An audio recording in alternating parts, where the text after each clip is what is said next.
Show. Not a hyena that smokes that juice. You suck and you're gutless. I want to suck your blood.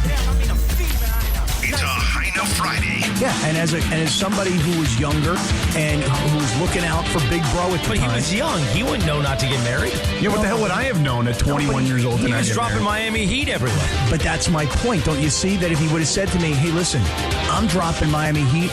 You should be dropping Miami Heat. Let's go drop Miami Heat together. Let's go beat Crockett and Tubbs. You know what I mean? The Sedano and Kap Morning Show is on the air. I woke up at 4:30. So I got to go to the bathroom, once, But, Only once per night? Only once, yeah. Hey, nice prostate. The biggest show in ESPN LA history. Because it's Friday, you ain't got no job, and you ain't got nothing to do. Give me a freaking break. Friday, gotta get down on Friday. How'd you say his name? Asminger? Asminger. Thank you for letting me share in your aura. Did you have me on your show to berate me? Is that what you're doing now? Scott Kaplan, eat a fat one, bro. The Sedano and Kap Morning Show on 710 ESPN. The all-new ESPN LA app and on YouTube at ESPN Los Angeles. My girlfriend Jean went to Korea and had salmon sperm injected into her face. Beautiful. Okay, Let me tell you something, Mean Gene. That salmon sperm's going to make all the difference tonight, brother. We're bigger than U.S. Steel. Right now. Wow, that's crazy. Well, you want to Bit Boy. It's a Heine Friday. Bing, ba-dum-bum, yeah. Doom, bing-dum-bum, ba-dum-bum, pick-a-doom, bing-dum-bum, yeah. Bing, da-dum, doom, da-dum-bum, boom, ba-dum-bum, bing, ba-dum-bum, Oh, Cappy. ba-dum-bum, ba-dum. I hope you blew the shofar because I felt like the Rams blew that game yesterday. Do you feel like they blew it, really? Well, I mean, from the jump, I felt like they blew it. They had so many chances, even despite the deficit early on at 14-0. They had so many chances to win that game. And, again, special teams cost them.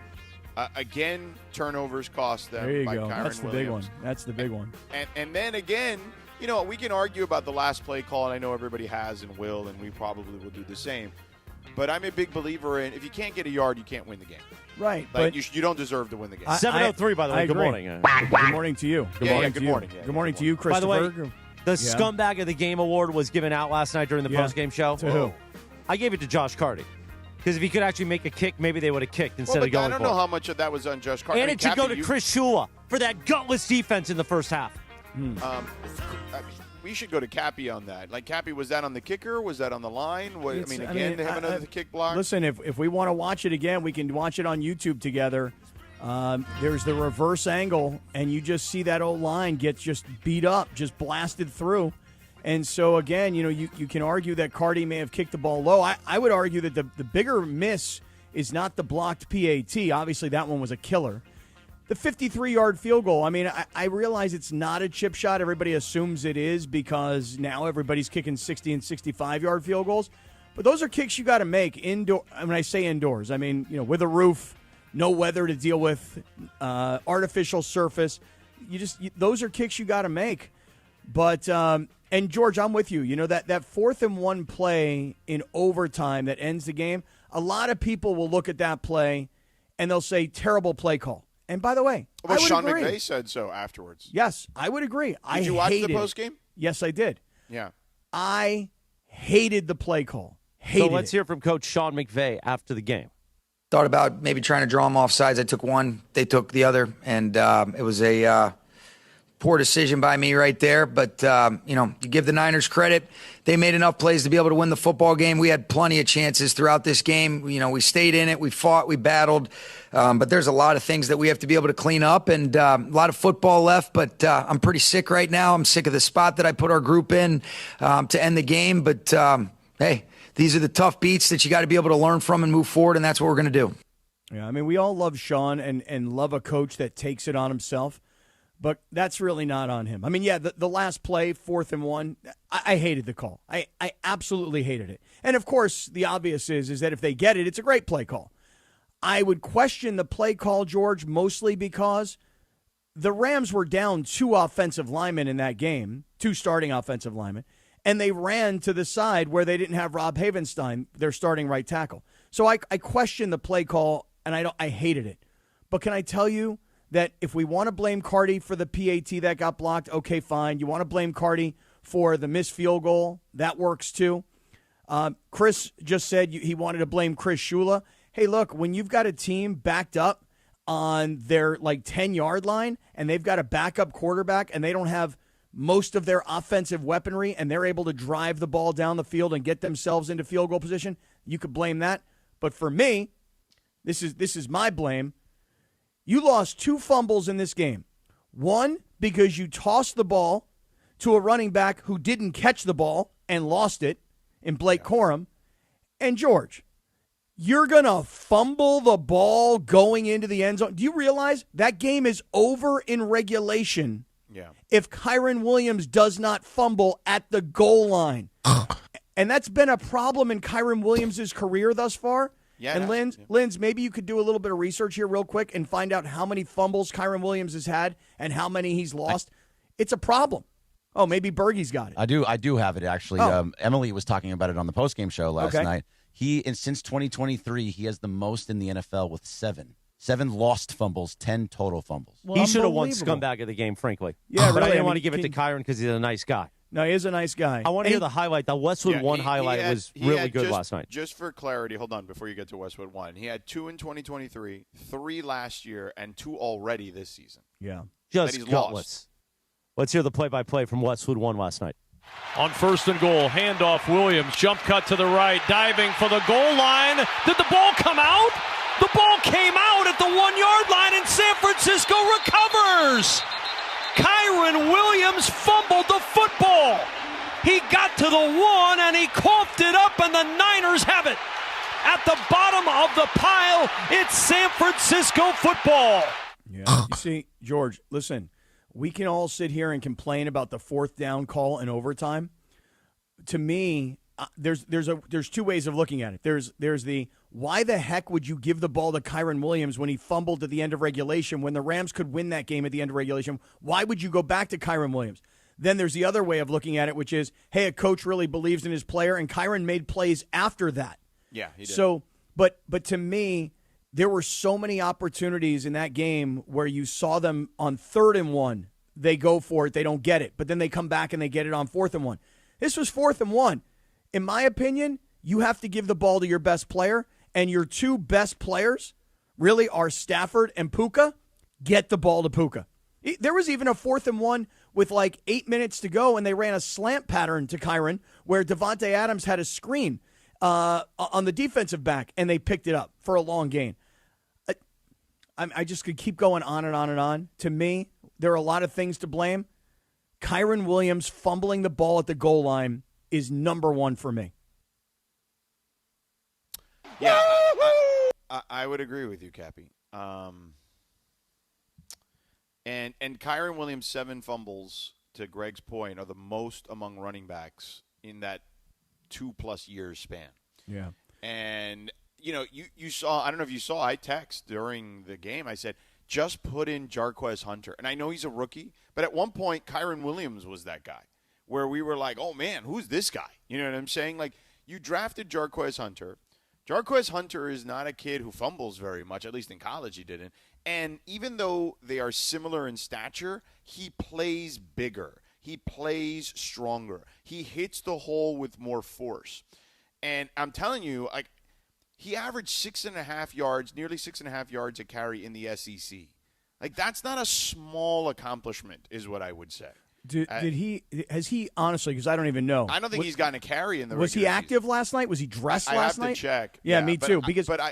But I just think he's probably not, is my guess. Yeah, but so what I'm saying is you have to start considering activating him. I know, but George, they gave Kyren Williams a new contract. I don't care. This isn't about that anymore. You need to win. You need to not lose games because of turnovers. Yeah, I hear where you're coming from, and I know that we're playing some videos from this kid when he was at Auburn, and we did watch him during the preseason and during training camp, and he looked really good.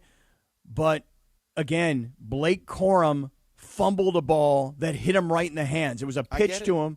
He should have caught that ball. But I'm not big on Blake Corum to begin with. Like, it's just he's not someone that I trust. I mean, I they like didn't it, trust him Sedano. last year. Cappy, don't take the company line today. We're upset. What is the Put company in somebody line? that, you know what, can hold on to the football. So what is the company line? The company line is you're trying to defend the Rams. No, I'm not and trying to this defend the Kyron Rams. Williams contract, he drops the ball. Hey, listen. And by the way, let's get back to Chris Shula. Had you ever heard Kendrick Bourne's name before last night? Well, I had, actually. Yeah, I had heard of Yeah, him. he Yeah, was in New I had England not. for a while. Guess what? Yeah, 142 He was yards. with the Patriots for a while. Yeah. Guess what? Nobody thought of Kendrick Bourne before last night. No, Ball but knowers. hey, you're making an interesting point, though, Chris. Chris Whether you know it Shula, or not. how do you give up 2 touchdowns out of the gate and expect to win the game? Well, in the first quarter. Wait a second. Here's another question. How is it that a backup quarterback like Mac Jones has really none of the frontline weapons? You don't have George Kittle. You don't have Juwan Jennings. You don't have Ricky Pearsall. You don't have a lot of the guys that the Niners came into this season expecting to be their playmakers. Really, they're the one healthy, productive guy going into this game was McCaffrey. How is it that a backup quarterback, as beat up as Mac Jones was, I can tell you why he had success because of Kendrick Bourne. Because you know that when Mac Jones was with the Patriots, he made the Pro Bowl one year. Now, granted, he made it as like a backup guy because somebody bowed out, but still made the Pro Bowl.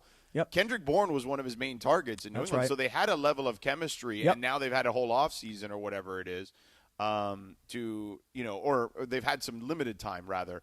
With the Niners together. So he has chemistry with him. Yes, and there was familiarity. And by the way, here's a complete side note. This game last night that Mac Jones played and the fact that Mac Jones has 4 wins for the Niners so far this year, let me just take a swipe at Bill Belichick, just a side swipe here for a second. Bill Belichick drafted that kid, and Bill Belichick couldn't do anything with that kid. It goes back to my entire thing about Tom Brady was the reason they won all those Super Bowls, not Bill Belichick, because when you take a Mac Jones and you give him to that 49ers coaching staff. You will find any way to weave in Tom Brady, I swear. Yeah, you'll get any way to get away from the Rams. It's a swipe at Belichick. Yeah, I don't know what you're talking about this morning. about- Keep trying to make that up, Chris. Keep trying to make up the company line I thing. am. Keep going with that. I'm No, gonna it's not, keep going. that one's not going to work today. But It's going to because you see, land the because thing you is- keep getting off of the Rams. No, because here's the thing. You're sad about the Rams I losing. am. I'm not sad. You're I'm not actually, sad about the no, Rams not at all. losing? I'm actually mad Are you about sad the about Rams the losing. Padres losing? Nah, those guys stink too. But I'm to not. real fast, to Chris's point about Chris Shula, Mac Jones had so much time back there. So that's a defensive thing where they couldn't even get into the backfield, yes and especially in no. the first half. The first half, for sure, he was first standing half, back yes. there looking around for 10 seconds, being like, "Oh, there's Kendrick Bourne." But Bryant and in the second half was better. Really, I mean, they laid a bunch of licks on him. Like he was dinged up and he was hobbling all over the place. The guy was a total warrior.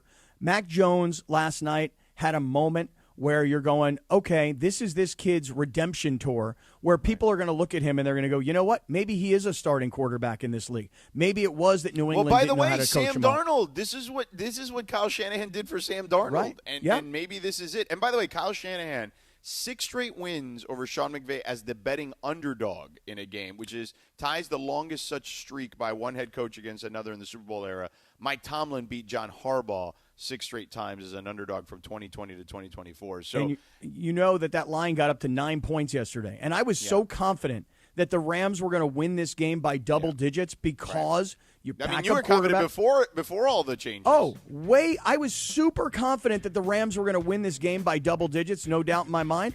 And to be down 14-0 and to have to battle back. And again, lost fumbles, blocked extra points, missed field goals, terrible coaching calls. I could go on and on and on. God, it pisses me off. Say it was a gutless performance. Oh, gutless is just the beginning. Good job, Cappy. It was worse than gutless. I like it.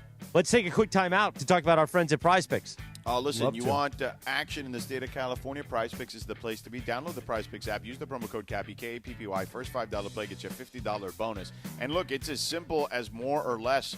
There's a stat line for every individual player in every sport imaginable. You know, for receivers, it could be yards, it could be catches, it could be touchdowns. For a quarterback, it could be a bunch of those things too. Obviously, for baseball, it could be total hits for an everyday player. It could be strikeouts for a pitcher. You name it, man, it's there. You bundle a couple together, you can win cold, hard cash, Captain. I got to make an admission right now. It doesn't make me happy to make this admission, but I'm going to make the admission anyway. Yeah. I'm ice cold on Prize Picks. Absolutely ice cold. And and what's worse, George, is that Ron the Caddy is on fire like as if he's Mac Jones to Kendrick Bourne. Honestly, Ron the Caddy's on fire. Last night, he had Christian McCaffrey for more than 25.5 receiving yards, check. Kendrick Bourne for more than 20.5 receiving yards, check. Well, again, he probably knew their connection from the Patriots back in the day. Kyron Williams for more than 30.5 rushing yards. This must have been like in-game plays. Nonetheless, here's the thing. I'm ice cold. Ice cold on Prize Picks. So guess what? Download that Prize Picks app. Use the code Cappy. Make your first $5 lineup. Get a $50 in free lineups immediately. And then do me one personal favor. See, George, there's a difference between a professional favor and a personal favor. I'm saying this is personal now. Hey, send me your Prize Picks, people. Tweet them to me. Email them to me. DM them to me. Most of you have my phone number. Text them to me. I'm ice cold. I need your Prize Picks. All right, Prize Picks. Download the Prize Picks app. Use the promo code Cappy, K-A-P-P-Y. Again, first $5 play gets you $50 bonus. Prize Picks. It's good to be right. Did Ron the Caddy have the Prize Picks for choking? No, but do we think that the Rams choked last night? 100%. Yeah.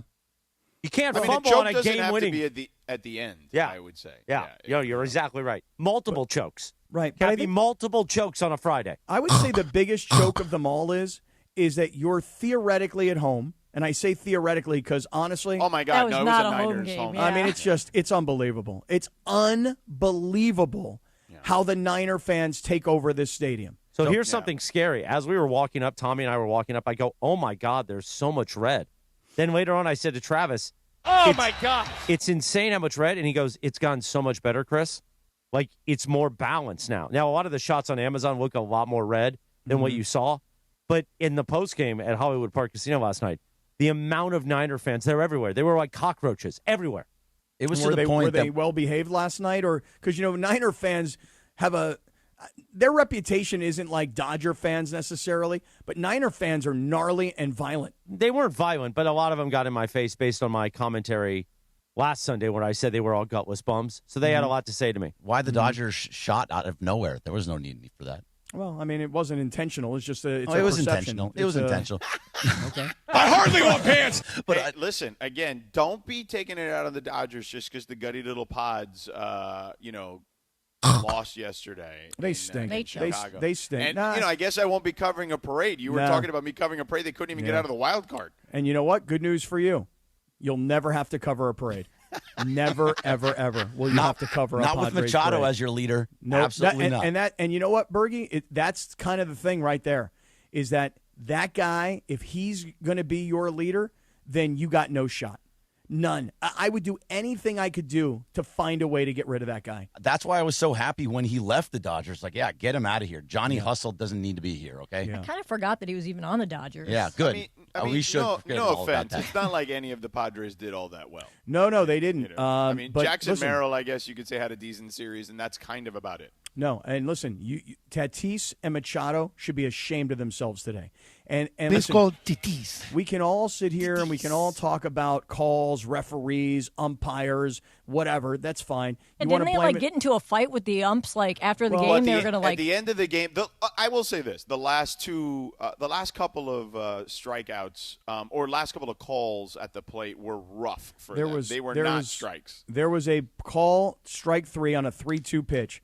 That was an obvious low and outside ball. That was the Xander Bogaerts one, right? And if they get on base, before you know it, they'll have bases loaded because the next two guys got hit by pitches. They'll have bases loaded, then they'll have a sac fly, which turned into just a regular fly. It could have been a been tie 3-2 game. It could have been an extra innings. Who knows? But who cares? I mean, honestly, like those guys, they are gutless bums. They are. And you won't have to cover any parade. I'm just still, though, stewing. What's in. I'm just stewing, though. Like, I'm not sad that the Rams lost the game last night. I'm freaking pissed I'm annoyed. that the Rams lost. That game. Yeah, and by I'm the way, pissed. again, Sean was sick. You could see it after the game. But it's that he his was fault. sick. But you know what? If he's and sick, he said it was his fault. Didn't you hear him? I did. But the only thing that I could say that was Sean McVay's, where I can tangibly say that's your fault, was that call on 4th and 1. I know. But what I'm saying is, previous to that, there are so many reasons the Rams lost that game. But what I can't, this is what's bothering me, this is what's pissing me off, is that you go into this game and you're facing a wounded animal. This is a division game. And again, I say theoretically at home. At least you're playing and you have your own locker room, you know? They should have killed the Niners last night. Yeah. And the Niners came in. They were well coached, obviously. They were well prepared. And those guys played with a lot of heart last night. I will say this. The Rams, to their credit, I'll give them credit, the Rams battled back, and the Rams had a chance to win. And, George, let me tell you something. Had the Rams won the game, I'd have come on the air today just like I did last week when they beat the Colts and said they were very, very lucky to win that game. Mm-hmm. Well, but they're in a they didn't deserve it. Now. Yeah, you're right. They did not deserve it. That was the immediate reaction I had, and they would say that too probably. Here's the thing, Cappy. What I would say to you is this, is that this team has now put themselves in a bind because they are 0-1 in the division. They've lost a head-to-head game against San Francisco, who everyone seems to think is the team that they would have to dethrone to win the division. And by the way, the Seahawks are not going anywhere, it seems like, either. So I wouldn't discount them by any stretch of the imagination. But the Niners now are 3-0 in the division. And I know we spent a lot of time talking about the Chargers 3-0 in the division, and you kind of summarily dismissed that. But I would imagine you will not summarily dismiss the Niners in that position. I did not summarily dismiss the Chargers. All I did was say, just wait, it's coming. And then, of course, last week at the Giants against a rookie quarterback, not a division game. Right. Winning the division games that the Chargers started off 3-0, I accept and acknowledge and get how big that is. Same goes for the Niners. This is why I'm so pissed today about the Rams losing this game. You now will have to go play them in San Francisco later in the season, and guess what they're going to be, George, when you get to play them later in the season? They're going to be a completely different team because they're going to get a lot of bodies back. Do you realize that last night, this is another thing that pisses me off. You realize that last night, the Niners come in, obviously Nick Bosa's out for the season. They had another defensive lineman leave the game with a hand injury, and then they had another defensive lineman leave the game with a lower body injury. You're down like a lot of your defensive line, and you can't pick up 1 yard? And what really, really just pisses me off is giving the ball to Kyren Williams when the game is on the line, when at the end of regulation, my man fumbles the ball going into the end zone. To me, I don't want to trust Kyren Williams. I'd rather trust Matthew Stafford and Puka Nacua. We need a Cappy pissed off counter today. There's a lot of pissed offness coming from Yes, Cappy. I'm very angry about this game. You should be angry, but you should also be sad because my 14-3 prediction went up in flames last night. I think you're sad about that. Well, we also told you at 14-3 was a little. Yeah, but I bonded with Les over that. Yeah, I get it, but I mean that wasn't also realistic. It's not dead yet, though. Oh, it's. I dead. mean, it's dead. technically. It's By the not way, dead, I'm scared that next Sunday Cooper Rush is going to light them up. If Lamar's not back. Yeah, we would have said that about Mac Jones on Wednesday. Well, Mac Jones at least was a good quarterback for a year. I'm hurting. Maybe Mac Jones is better than everyone thought. Well, that's right there. There's another thing I'm pissed off about. There's another thing. That he's good? No, that he was good against them? No, that I underestimated him. That's what I'm pissed about. I underestimated Mac Jones, and that was stupid on me. Seriously. Very stupid. That guy outperformed what anybody, at least I think, what anybody's expectations Well, I wasn't would have been. expecting him to play. I thought it was going to be a dinged-up Purdy, personally, because of him playing last week. I mean, that's what we anticipated, to be honest with you. I don't know. I mean, we talked a lot about Purdy being the guy. With Chris Shula's defense, a dinged-up Purdy would have beat him, too. You know, it's funny, though, you say that, George. I don't think so. I think they got a quarterback controversy. Tease it, Cappy. Tease it, Cappy. Tease it. I'll say this. No, when I said tease it, just tease it. Tease it. Don't Tell us in 3 minutes, okay? Oh. Does that work for you? That works just fine. I'm heartbroken. The Sedano and Kap Morning Show, 7:25. I'm pissed. Good morning. We're back in 3 minutes. Actually, 2.5 minutes. How about that? On a Heine Friday. 2.5 minutes on a Heine Friday from right now.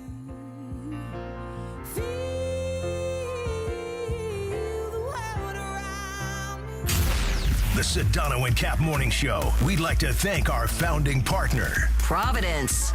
Providence, caring with compassion in Southern California. This is the Sedano and Kap Morning Show. LA Hey, get ready. The 52nd annual Los Angeles Korean Festival is back October 16th through the 19th at Seoul International Park in Koreatown. 4 days of amazing food, live K-pop, and traditional performances, arts, culture, and fun for the whole family. Best part? Admission is free. Don't miss one of LA's biggest cultural celebrations, the LA Korean Festival, October 16th through the 19th. For details, visit lakoreanfestival.org. This is the Doctor in the Dugout with Dr. Alan Byer, presented by Hoag Orthopedic Institute. I'm often asked about people who suffer their first back injury, think they've pulled a muscle in their back, and they don't stretch enough as far as their back is concerned. So when do you seek care from a doctor when you've sustained a back injury? At Hoag Orthopedic Institute, we like to tell people that the most important thing is to watch and see if that back pain is radiating down your leg, causing any numbness, causing any weakness, or any bowel or bladder dysfunction. These are surgical problems usually and require a more urgent visit to the emergency room rather than waiting to see the doctor. If none of these signs are present, it's safe to wait it out, rest for a few days, and seek medical care from your doctor within a week or so. Hope that helps. Keep stretching your back. If that doesn't get better in a week or 10 days, that's when it's time to seek the orthopedic specialist. Hope this keeps you on the field, and keep listening. We'll be back soon. Keep listening for more on the road to recovery right here on 710 ESPN. The Sedano and Kap Morning Show. Welcome to Only Murders in the Building, the official podcast. Join me, Michael Cyril Creighton, as we go behind the scenes with some of the amazing actors, writers, and crew from season 5. The audience should never stop suspecting anything. How can you not be funny crawling around on a coffin? No, that's true. Catch Only Murders in the Building official podcast, premiering September 9th wherever you get your podcasts. And watch Only Murders in the Building, streaming on Hulu and Hulu on Disney Plus for bundle subscribers. Terms apply. Life insurance. Why are you putting it off? Can't afford it? Too much hassle? Think you don't need it? There's lots of excuses for putting off life insurance. But if you weren't there, who would pay the mortgage and other bills? With Ethos, you could be covered in 10 minutes and boom, family protected. Ethos, fast and easy online term life insurance. Up to $2 million in coverage with no medical exam. Some policies as low as $1 a day. Answer a few health questions and get your free quote at ethos.com/play. That's ethos.com/play. Hey, this is Rich Eisen. You're starting your day with the Sedano and Kap Morning Show on ESPN LA. Don't forget my show. The Rich Eisen Show is coming up this morning at 9 on 710 ESPN and the all-new ESPN LA app. Now, back to the Sedano and Kap Morning Show. Oh, yeah. Good morning. 7:28. On a Heine Friday, the Sedano and Kap Morning Show is on, even though we're sad. You know what else makes me sad? Tell me. Gwen Stefani turns 56 today. Man, we're old, sucker. Not we. Me. I'm old, too. Remember Gwen Stefani when I was like in high school, and it was a young band, no doubt. Yeah. From Orange County. Give her credit, though. She looks amazing. She does. Like, yeah. We could not believe that she was 56. I know. She still crushes it, too. I've seen her a couple. No, she does. She's great. I saw her. She's on The Voice. Or at least she was last season. Yeah. No, I saw her. I saw her. Here comes Happy. Yeah. Come on.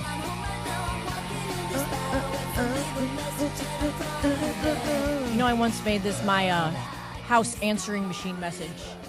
And my mom was like, "What is that?" I was like, "She says leave a message and I'll call you back. Isn't it funny?" My fully mom on didn't brand. get it. That is a fully on brand thing to do.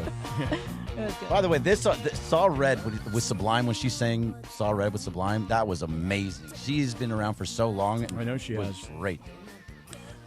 Love Gwen Stefani. Shout out to you, girl. Yeah, happy birthday, Gwen. Oh, it's a Heine Friday. And she would, I mean, you could say back in the day, yeah. It's a Heine Friday with Mike Trudeell. By the way, I guess Trudeell isn't going to come on in this first hour and talk to Sedano? Because he's with his family or something? Yeah, he said He's with the family out in the desert. Or whatever. That's why George said. So go outside on the balcony and participate in a Heine Friday. Apparently, it's inappropriate for him to be with his wife and on the show when it's Heine Friday. Yeah, Man. tough to do. It's okay. Yeah, it's inappropriate. I wanted him on with you. It's okay. So we can preview Lakers basketball tonight in the desert preseason. LeBron's not going to play. Looks like so. Is my guy Bronny James? I can't wait to buy that Bronny James jersey now. Nice.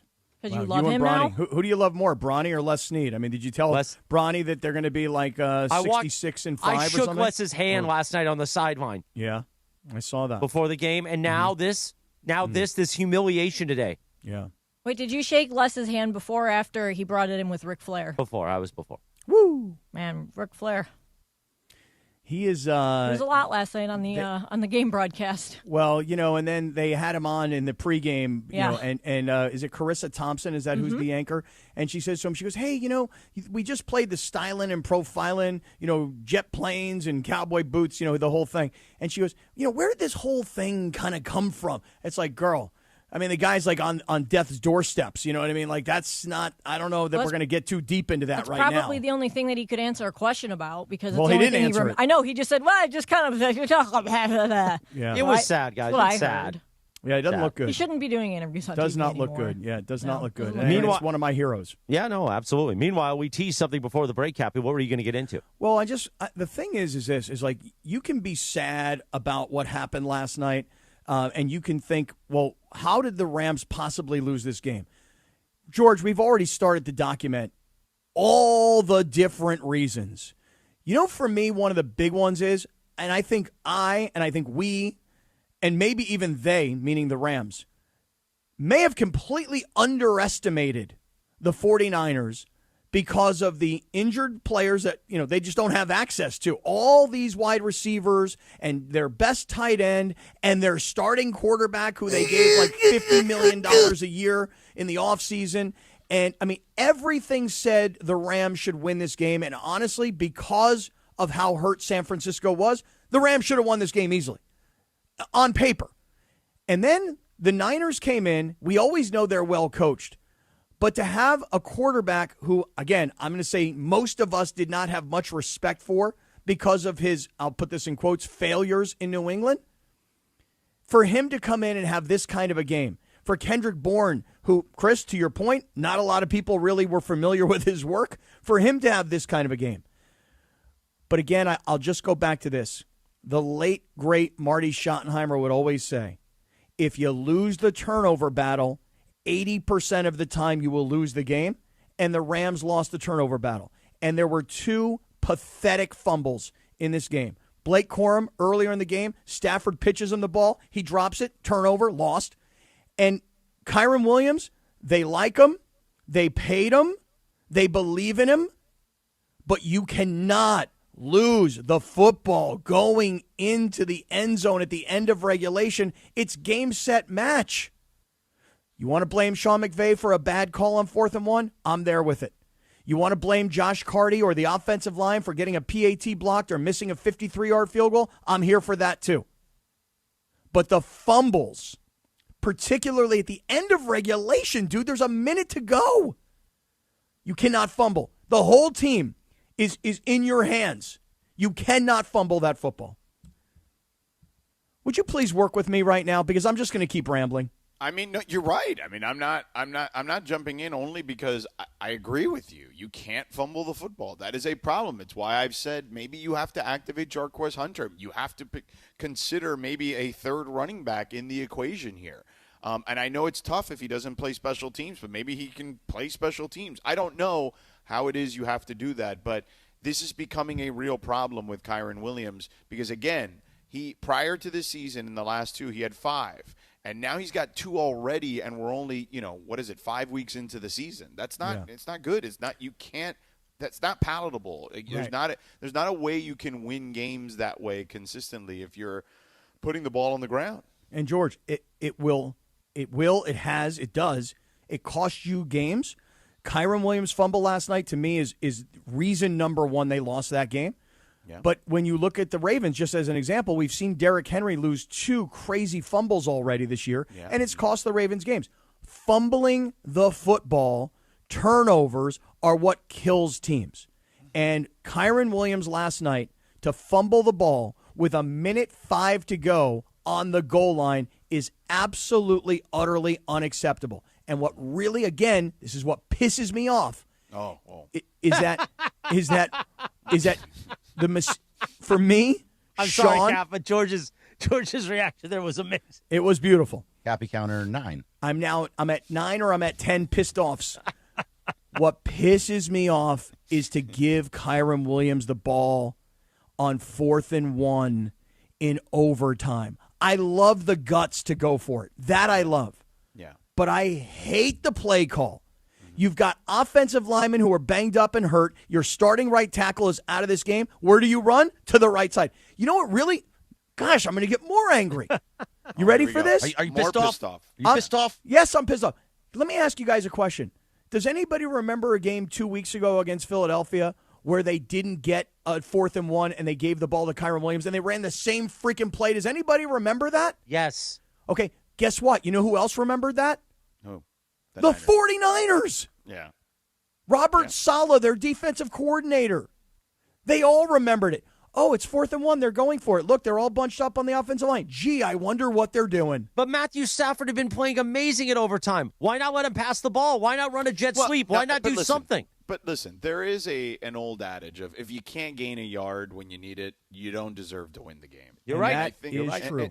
And that is definitely one of these two things can be true thing. Like, I get it, Matt. Because here's the thing. You're playing the result there a little.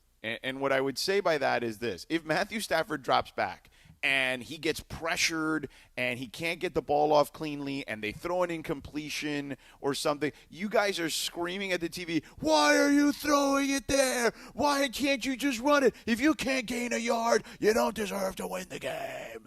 And you'd be doing that thing too. So you're damned if you do and you're damned if you don't. You're exactly right. No. So everybody in the suite, we were at the game yesterday. Bergman's about to Here we bring go, fire. sweet talk. No. It's just we were all talking. You know about where the game. you started Don't improperly? You by went the saying no. sweet. The no. No, yeah, No. No, that's fine. But everybody we were talking to was all like, just don't run the ball to the middle. Find Puka Nacua, go out, find somebody else, throw the ball, but do not run Kyron up the middle. That was what the entire place was saying. Greg, if you can't run the ball for a yard and a half, you Sure, don't I deserve to win agree. the But game. let me ask you guys. your offensive line is banged up. You have Right. two guys that are not your normal starters, and Okay, Dedich cool. and McClendon. You can't run behind those guys.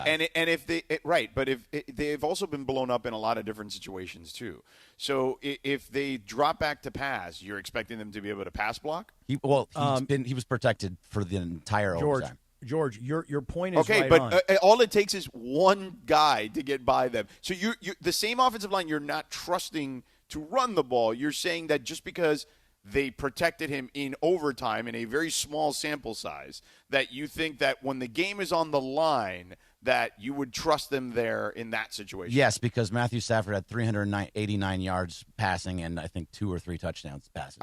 He was great yesterday. Right, I get that. He was great yesterday. But however, it doesn't mean that with the game on the line.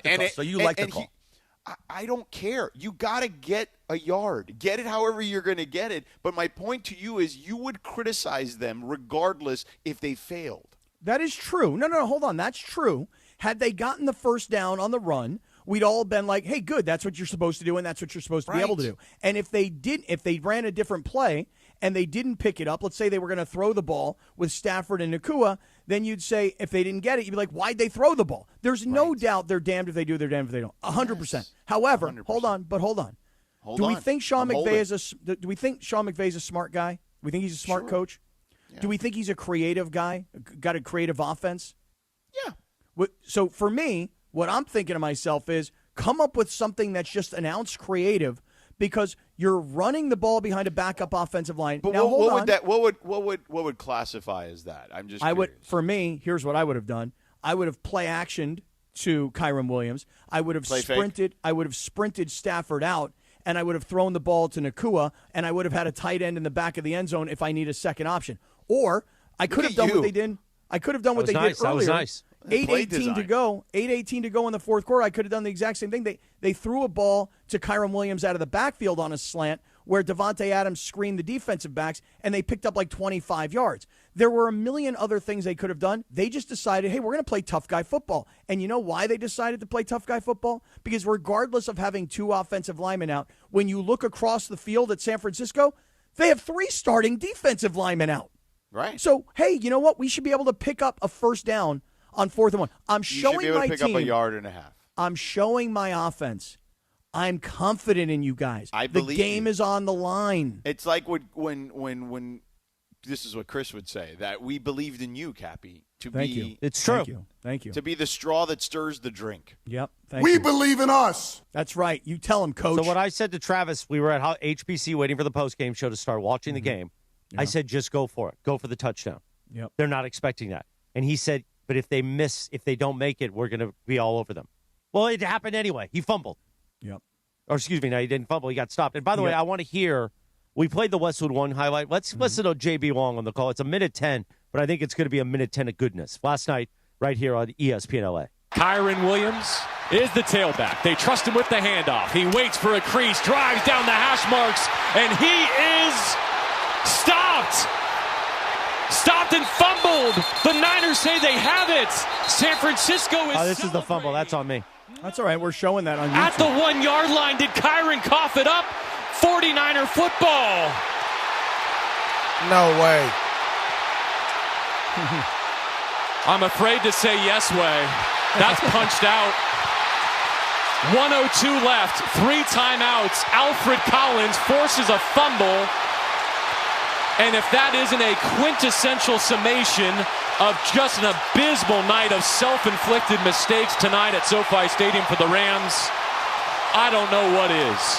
There's only one way to rescue it, and that's to get a 3-and-out, use your timeouts, and kick a tying field goal. And we don't. By the way, first of all, his vocabulary is fantastic. The usage of summation there could not have been more appropriate. Job. Way to go, JB. mean, what a great job there. Hey, nice job, man. Good vocabulary, bro. Hey, listen, he was right, though. In the moment, he's exactly right. You've got 3 timeouts. There's a minute and change to go. You've got the Niners backed up on their 2-yard line or their goal line, essentially. Backing them up. And it wasn't just JB on the radio last night. I will give credit to Kirk Herbstreit as well. Yeah. Because he said the exact same thing to Al Michaels. This game is far from over because all you have to do is you've got to force them to punt right now. 3 straight downs. You got to stop them. You got to use your timeouts. You got to force them to punt. You should get good field position. The Rams did get good field position because the punt was returned well into San Francisco territory, but there was a holding penalty. Yes. And so it backed everything up. Right. And Josh Carty, you tell me, did he save his job by kicking the game-tying field goal? Or are the Rams this week going to say, you know what? It's not Carty's fault. Like, I would not have anything. I mean, to me, you've talked about this numerous times. To me, the offensive line is the problem. Oh, again, I would say to Parker and to Anthony in the back, if you guys can find the reverse angle on the blocked PAT, you'll see the left side of the offensive line get blown up again. Crumble. But, I mean, that 53-yarder, that was a killer last night. I don't think he's getting cut, but I would say he saved his ass with that game-tying field goal. Yeah. Good job, Cappy. Sedano, tell us about our friends at Cadillac of Beverly Hills, please. Oh, man. You know we love our friends at Cadillac of Beverly Hills, the partnership we have with the nicest dealership in America, Cadillac of Beverly Hills. And look, we know Cadillac, but when was the last time you've driven one? Well, I've gotten a chance to drive a few of them thanks to our friends at Cadillac of Beverly Hills. Let's start with the Vistic. I did the Vistic a couple of weeks ago for like a month. And first of all, it's like a mini little Escalade, a 7-seater. So it's exactly what you want if you want something a little smaller than an Escalade. It's fully electric, and for parents, it's got incredible technology for you if you are going to allow your teen to drive your car at times. First of all, it's got teen driver mode. You've heard of valet mode and all that stuff in these fancy cars. Well, listen, they got teen driver mode. Teen driver mode doesn't allow the car to even start if they don't have their seatbelts on, okay? And it doesn't allow them to drive not even 1 mile over the speed limit. So an incredibly safe car if you need to make sure your teen drives the car. And then, of course, it's beautiful. The technology is great. It drives like you're on a cloud. I'm in the Escalade IQ now, and now, listen, I think I've found my true love, okay? As much as I love the Vistic, my wife really enjoyed the Vistic, and I did too. I didn't think I could enjoy anything more than the Vistic. Then I drove the Escalade IQ, and I found my big daddy car, okay? Again, drives like a dream, and these new lineup of Cadillac EVs, sedans, and SUVs define luxury at the top of its game. And if you drive a Cadillac, you know you've made it, and you can find them all at Cadillac of Beverly Hills. So go in and say hello to the incredible team over there with Dan and Tony at Cadillac of Beverly Hills. Check out that beautiful showroom at 8767 Wilshire Boulevard in Beverly Hills, or you can check them out on the web at CadillacBeverlyHills.com. I like that Big Daddy card thing. Mm-hmm. That's going to be a drop. And I think now we call you Daddy sometimes. You know what I mean? Mm-hmm. Poppy. The Vistek's amazing. I drove in one last night with Tommy. Vistek. Vistek is incredible. I was able to do work in there. It's like having a full office in the passenger seat. I love Now, it. imagine now an even bigger version of that with the Escalade IQ, which is fully electric, and then you've got captain's chairs in the Cadillac. Then we'll call you Captain. Yeah, there Captain you go. Sedano. El Capitan. Exactly. Do you have any idea what the range is on a big car like that? Oh, dude, it's like 400 on the IQ, the Escalade IQ. It's like over 450 miles. Wow, that's great. You know who it's else crazy. loves Cadillac in Beverly Hills? The one and only Dr. Robert Clapper. Don't forget, the Weekend Warrior Show tomorrow morning, presented by Cedar Sinai, starts at 7 a.m. and begins a Saturday where we're going to bring you MLB playoff action all day long right here on ESPN LA. More details later. But next, speaking of playoff action, Dodgers baseball. We're going to talk about that and so much more. Fun and frivolity on a Friday, a Hinda Friday, even though we're heartbroken. It's 7:46. Good morning. Smile. Sedano Show, and we are back in 3 minutes from right now. The Sedano and Kap Morning Show. We'd like to thank our founding partner, Avner Gatt, your trusted Los Angeles public adjuster. Call Avner directly at 818-917-5256 for help with your insurance claim. This is the Sedano and Kap Morning Show. Hey guys, Cappy here. When disaster strikes, you need an ally who truly understands your needs. Avner Gatt is here to help you navigate the complexities of insurance claims. Are you feeling abandoned because your home is unlivable and your insurance company isn't cooperating? Or perhaps you're being pressured to use a contractor with poor reviews. You've been loyal to your insurance company for over 20 years, yet now they treat you like an outsider.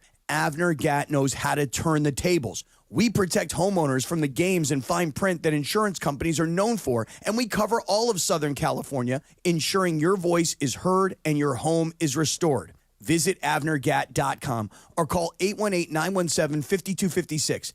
Avner and his family personally take your calls with 5-star ratings from Yelp, Google, and the Better Business Bureau. Don't let your insurance company dictate your future. Avner Gatt is here to help. Visit AvnerGatt.com or call 818-917-5256. Avner Gatt, your claim, our game. You can tell Halloween is near by all the colorful Christmas lights. Now your top reasons to visit Morongo. 3 amazing cigars, spectacular spirits, and a feast fit for kings. Also, a live performance by Martini Kings. Smoking good times, October 5th. Number 2. We're giving away a Land Rover Defender, October 30th. And the number 1 reason. Catch Bret Michaels' only SoCal engagement, November 21st, only at Morongo. Morongo, good times. The Sedano and Kap Morning Show. At Children's Hospital Los Angeles, we're a nationally recognized leader in pediatric care, honored by U.S. News & World Report as one of the best in the country. Here, we achieve amazing breakthroughs that change lives. From groundbreaking cancer therapies that offer new hope to young patients, to advanced heart procedures that save lives, we partner with families to conquer challenges and achieve extraordinary outcomes. Choose the best care for your child at chla.org. Texting enrolls you in a recurring automated marketing text messages. Consent not required to purchase. Message and data rates may apply. The team's looking good this season. I think so. Man, I miss playing football. Ever since I turned 40, I just can't find that fire I used to have. Think it could be lower testosterone? What do you mean? I was feeling the same way. After 40, the body has less testosterone, and men lose their edge. That's why I take Nugenix Total T2. That's the testosterone booster, right? Yes, but Total T2 is their brand new formula that skyrockets nitric oxide levels in as little as 3 hours. Since I started taking it, I've been lifting like when we played for Coach Carter. My energy is way up, and it even spiced up things between me and the missus. Are they still giving out complimentary bottles? Yep, just send a text. Text BILL to 231231 for your complimentary bottle of Nugenix Total T2, the next generation testosterone booster. Text now and we'll include a bottle of Nugenix Thermo X, our newest, most powerful fat burner ever, absolutely free. Text BILL to 231231. That's BILL to 231231. These statements have not been evaluated by the FDA. This product is not intended to diagnose, treat, cure, or prevent any disease. Sedano and Kap have taken over Morning Drive on 710 ESPN. From a tip perspective, I think I'm good there. This is the Sedano and Kap Morning Show. Oh, my God. I mean, could we be more self-indulgent? Jeez, oh, man. Could we be more self-indulgent? No. I think so. Here are the guys.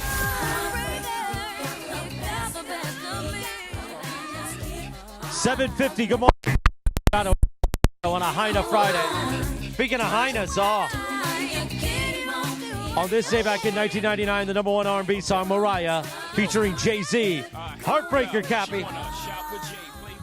You know, a friend of mine told me the other day, Chris, that she goes, you know, you didn't know what a torta was. Yeah.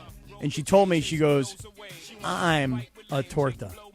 Oh, boy. This is what a friend of mine told me the other day. A lady who I won't say names on the air. She knows what She's a sandwich? Yeah. Sandwich? That's what she told me. She goes, I'm a sandwich. That's exactly right. And I'm just falling. The meat's just falling out of the bread, You baby. got to gobble it up, baby. So true. What's going on with the Mongrels? There's a lot of action going on in there. Like there's a lot of back and forth. Bergman, I saw, was in there, and Beto's in there stirring things up. What's going on in there, Bergman? There's a guy named Chris Villalpando, and he is really, really mad, and he's just going in on Sean McVay and the Rams, and he hates everything about it. Good. He's pissed off just like Cappy. And Yeah, so we're saying, call in at 8 o'clock for the morning roll call. He's like, no, I'm eating. I have to eat. Yeah, by the way, the morning roll call coming up in about 9 minutes. 877-710-ESPN. Somebody's already on hold, getting ready to rack them. And we're going to, listen, if that segment goes 10 minutes, I'm not worried about it. Bring calls, 877-710-ESPN. I want people that are heartbroken. I want people that are upset like Cappy. I want people that want to say, you know what, Rams? By the way, I was wearing a Rams chain last night and face tattoos. That's how I got into it. I got in. That's how you're a real fan. That's when you know you're a real fan. I was walking around the suite with our founder, Craig Carbazin, looking at me going, why is this guy got a Rampage face tattoo on his face? I didn't care. I was into it, and my heart was broken last night. Yeah. Well, listen, this game, I think, will come back to haunt the Rams. I really honestly do. When you play division games, you got to win at home. And it's amazing that they actually had the opportunity to win, given the hole that they dug themselves early in this game. Like, it just amazes me that Kyron Williams gets the ball, is headed towards the end zone, and the Rams are going to really be very, very lucky to get out of this with a win, and my man fumbles the ball on the goal line. And then the game still wasn't over because there was 1:05 to go, and you still had all 3 timeouts, so you were able to force San Francisco to run, timeout, punt, get a good punt return, then get a penalty, and then still find yourself with an opportunity to tie the game at the end of regulation. They had chance after chance, and had they won last night, it would have been a very lucky win. But the truth of the matter is, I don't care who's playing quarterback, how many guys are injured. 49ers came in last night with all their fans, well coached, and playing with a ton of heart, and they deserve to win. And the Rams absolutely deserve to lose that game, and it should piss you off. We're going to keep talking about it in just a moment, but Sedano, let's take a minute timeout to talk about our friend Jacob Emrani. Yeah, it's very simple. Look, you get into an accident, you call Jacob at 844-24-JACOB. That's 844-24-JACOB. Tell him Sedano, Mason, and the crew at 710 sent you. And look, it's Friday, all right? It's Friday, L.A., and you're thinking about what to do this weekend. Accidents don't take this time off, by the way. 1 second you're enjoying your day, the next you're in a car crash, injured at work, or dealing with a fall that shouldn't have happened. That's why you need someone who really shows up for you. Call Jacob, man, at 844-24-JACOB. Tell him Sedano, Mason, and the crew at 710 sent you. The law offices of Call Jacob have been helping people across Southern California for decades. He's not just another name on a billboard. Jacob Emrani picks up the phone. He fights, and you don't pay unless he wins, period. Insurance company play games, Jacob doesn't. He gets results. So call him at 844-24-JACOB right now. That's 844-24-JACOB, or visit him online at calljacob.com. And if you're heading out this weekend, don't miss the LA Italian Festival tomorrow, Saturday, October 4th, from 4 to 10 p.m. at 1651 North Highland Avenue in LA. The food, the music, the culture, it's the longest-running Italian festival in SoCal. So grab your free tickets at LAItalianFestival.com. That's LAItalianFestival.com with the code, this is important to get your free tickets, the code Jacob2025. So at LAItalianFestival.com, code Jacob2025. And remember, Jacob is the official legal partner of your LA Rams, Lakers, and LAFC. By the way, that Italian festival is always a great time. I can't wait. I'm not going to go this year, unfortunately, because tonight we got a big night at the Keith Sweat concert at the YouTube Theater, Stephanie and I. Oh, really? But if you see Les Snead or Sean McVay at the Italian Festival tomorrow, you know what you walk up and say? Stunad. That's what you say to them. Right. For losing that game last night. Yep. Yo, listen, I want to blame Sean McVay. I thought the call on 4th and 1 was terrible. I thought it was a horrible call. He did too. But, again, Kyron Williams fumbling at the goal line. Blake Corum fumbling early in the game. Cardi missing a makeable field goal. And when I say makeable, I mean 53-yard field goal. I mean, you saw Eddie Pinheiro hit a 59-yarder and then doink one off the upright at the end of, that was their last score in regulation, which, oh, by the way, you talk about Chris Shula. George, how do you like the way the Niners get the ball and drive the ball down the field to kick what was at the time the field goal that puts them up? But the drive started, if you'll recall, the Rams punted the ball. The ball is about to go out of bounds, but it takes a turn to the right, and the Niners start the drive from about their 2-yard line. And they're able to get the ball from there all the way down the field to give Pinheiro a shot to kick the field goal that takes the lead for San Francisco. Defensively, you guys tell me, did I miss something? Were there a bunch of stars out of this game? Because as far as I know, everybody on the defensive side of the ball was in this game. How they could not keep those guys backed up at the goal line that late in the game. Yeah, there's a lot of blame to go around. We're blaming McVay. We're blaming the running backs for fumbles. We're blaming the kicker for missed field goal, blocked PAT. We're blaming the offensive line for not being able to pick up a 4th and 1. Hey, guess what? The defense deserves a lot of blame too. That's a backup quarterback with backup receivers and backup tight ends, and they're able to do that to this vaunted Rams defense? Yeah. Am I articulating to everybody today that this really, really, really bothers me? You're fired listen, up. This is a bad loss. I don't think there's any doubt. And here's the thing, though. It's a bad loss because of the Niners' health. But at the end of the day, we talk about Sean McVay, deservedly so, amongst the best coaches in the sport. But Kyle Shanahan is right there. Oh, no and doubt. Kyle Shanahan has proven, we talked about the number, 6 times as an underdog he's beaten Sean McVay head-to-head. Mm-hmm. If there's any regular season kryptonite, because clearly the Rams have beaten them in the biggest moments, if there's any regular season kryptonite to the Rams, it's been Kyle Shanahan and the Niners. One last thing, and I'll wait till the top of the hour, but I just want to say this. I freaking hate referees. I hate refs. I hate umps. I hate them in every sport. Baseball, football, soccer, basketball, you name it, I hate them. Hockey, too. Refs suck, and they made one bad call last night that really, really hurt the Rams. I'll get to that later. We will get to that. Thank you, Sedano. Sedano's got to leave us. He's got to get ready for college football. What? Have a great broadcast tomorrow, my friend. Bye. See ya. Meanwhile, Peace out, Girl Scout. We got Adrian, Ernie, Bobby, Jimmy. They're all ready for the morning roll call. We'll do that in about 3 minutes from right now. It's the Sedano and Kap Morning Show on a high enough Friday. Jack, smile or try to smile. 7:58. Good morning. That you know made me to relinquish my love. The Sedano and Kap Morning Show. We'd like to thank our founding partner, LAX, Los Angeles International Airport, where change is in the air. Learn more at lawa.org/ESPN. This is the Sedano and Kap Morning Show. Hey, it's Chris Morales. We joke around a lot that I almost died, which I almost did. I had severe heart failure. That's when I went to a Providence hospital in the emergency room. And here's the thing about heart care. It begins with trust. That's why Providence takes the time to listen, understand, and earn yours before making any decision about your care. For me, if it wasn't for Dr. Cobb and Katie Cornella at St. Joe's in Orange, they made me trust them and they made me know. And my health and my life were going to be even better once I got out of the hospital. Providence, caring with compassion in Southern California.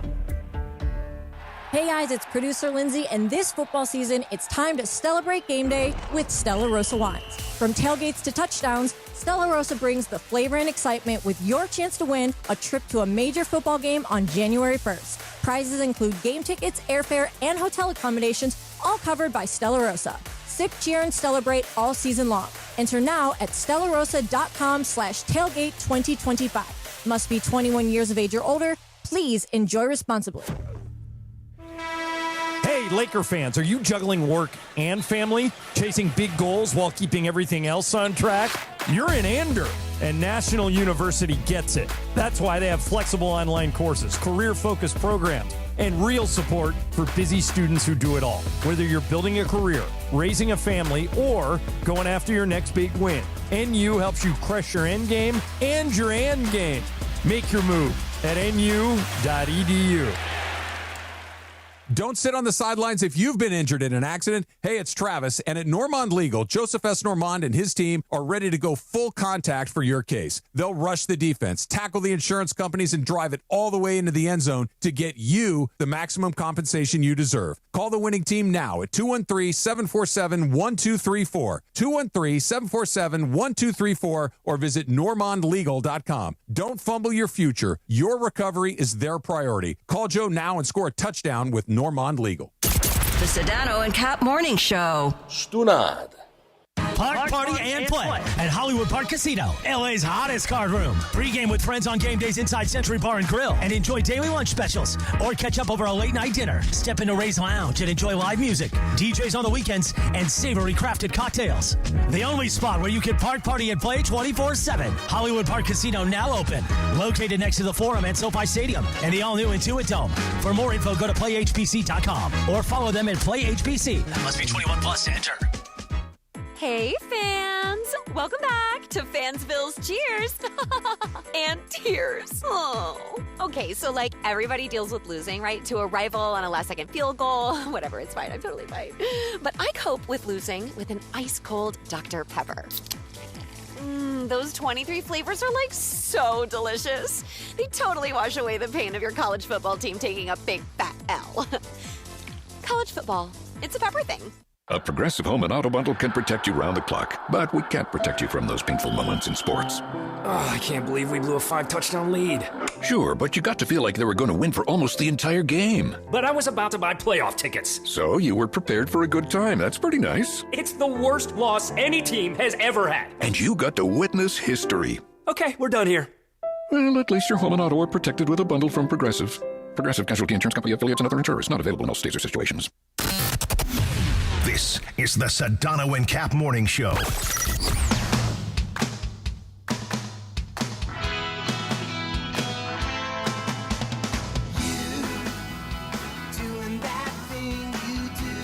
Good morning, Cappy. Good morning. 8:02. Sedano Show on a High Enough Friday. Tomorrow, October 4th, back in 1996. That Thing You Do, starring Tom Hanks, premiered in theaters. I mean, the movie was like kind of good, but the song was really good, man. Yeah, I don't remember the movie. You remember the song, though, Jack? Yeah, the song's good. Go Bergie. Shake that neck. Morning roll call in just a moment. Tomorrow, also October 4th. You know whose birthday it is? Tomorrow, October 4th? We talked about her earlier in the week. Tell me. Give me a hint. She turns 46, that little porcelain doll from the movie. Rachel Lee Cook turns 46. What movie was that, Bergie? That was She's All That. She's All That. She's All That, yeah. I watched that last weekend with 70 after my heartbreak from USC. Mm-hmm. Now I got a heartbreak from the Rams. Mm-hmm. Take off the glasses. Watch another Rachel Lee Cook movie. Totally different person.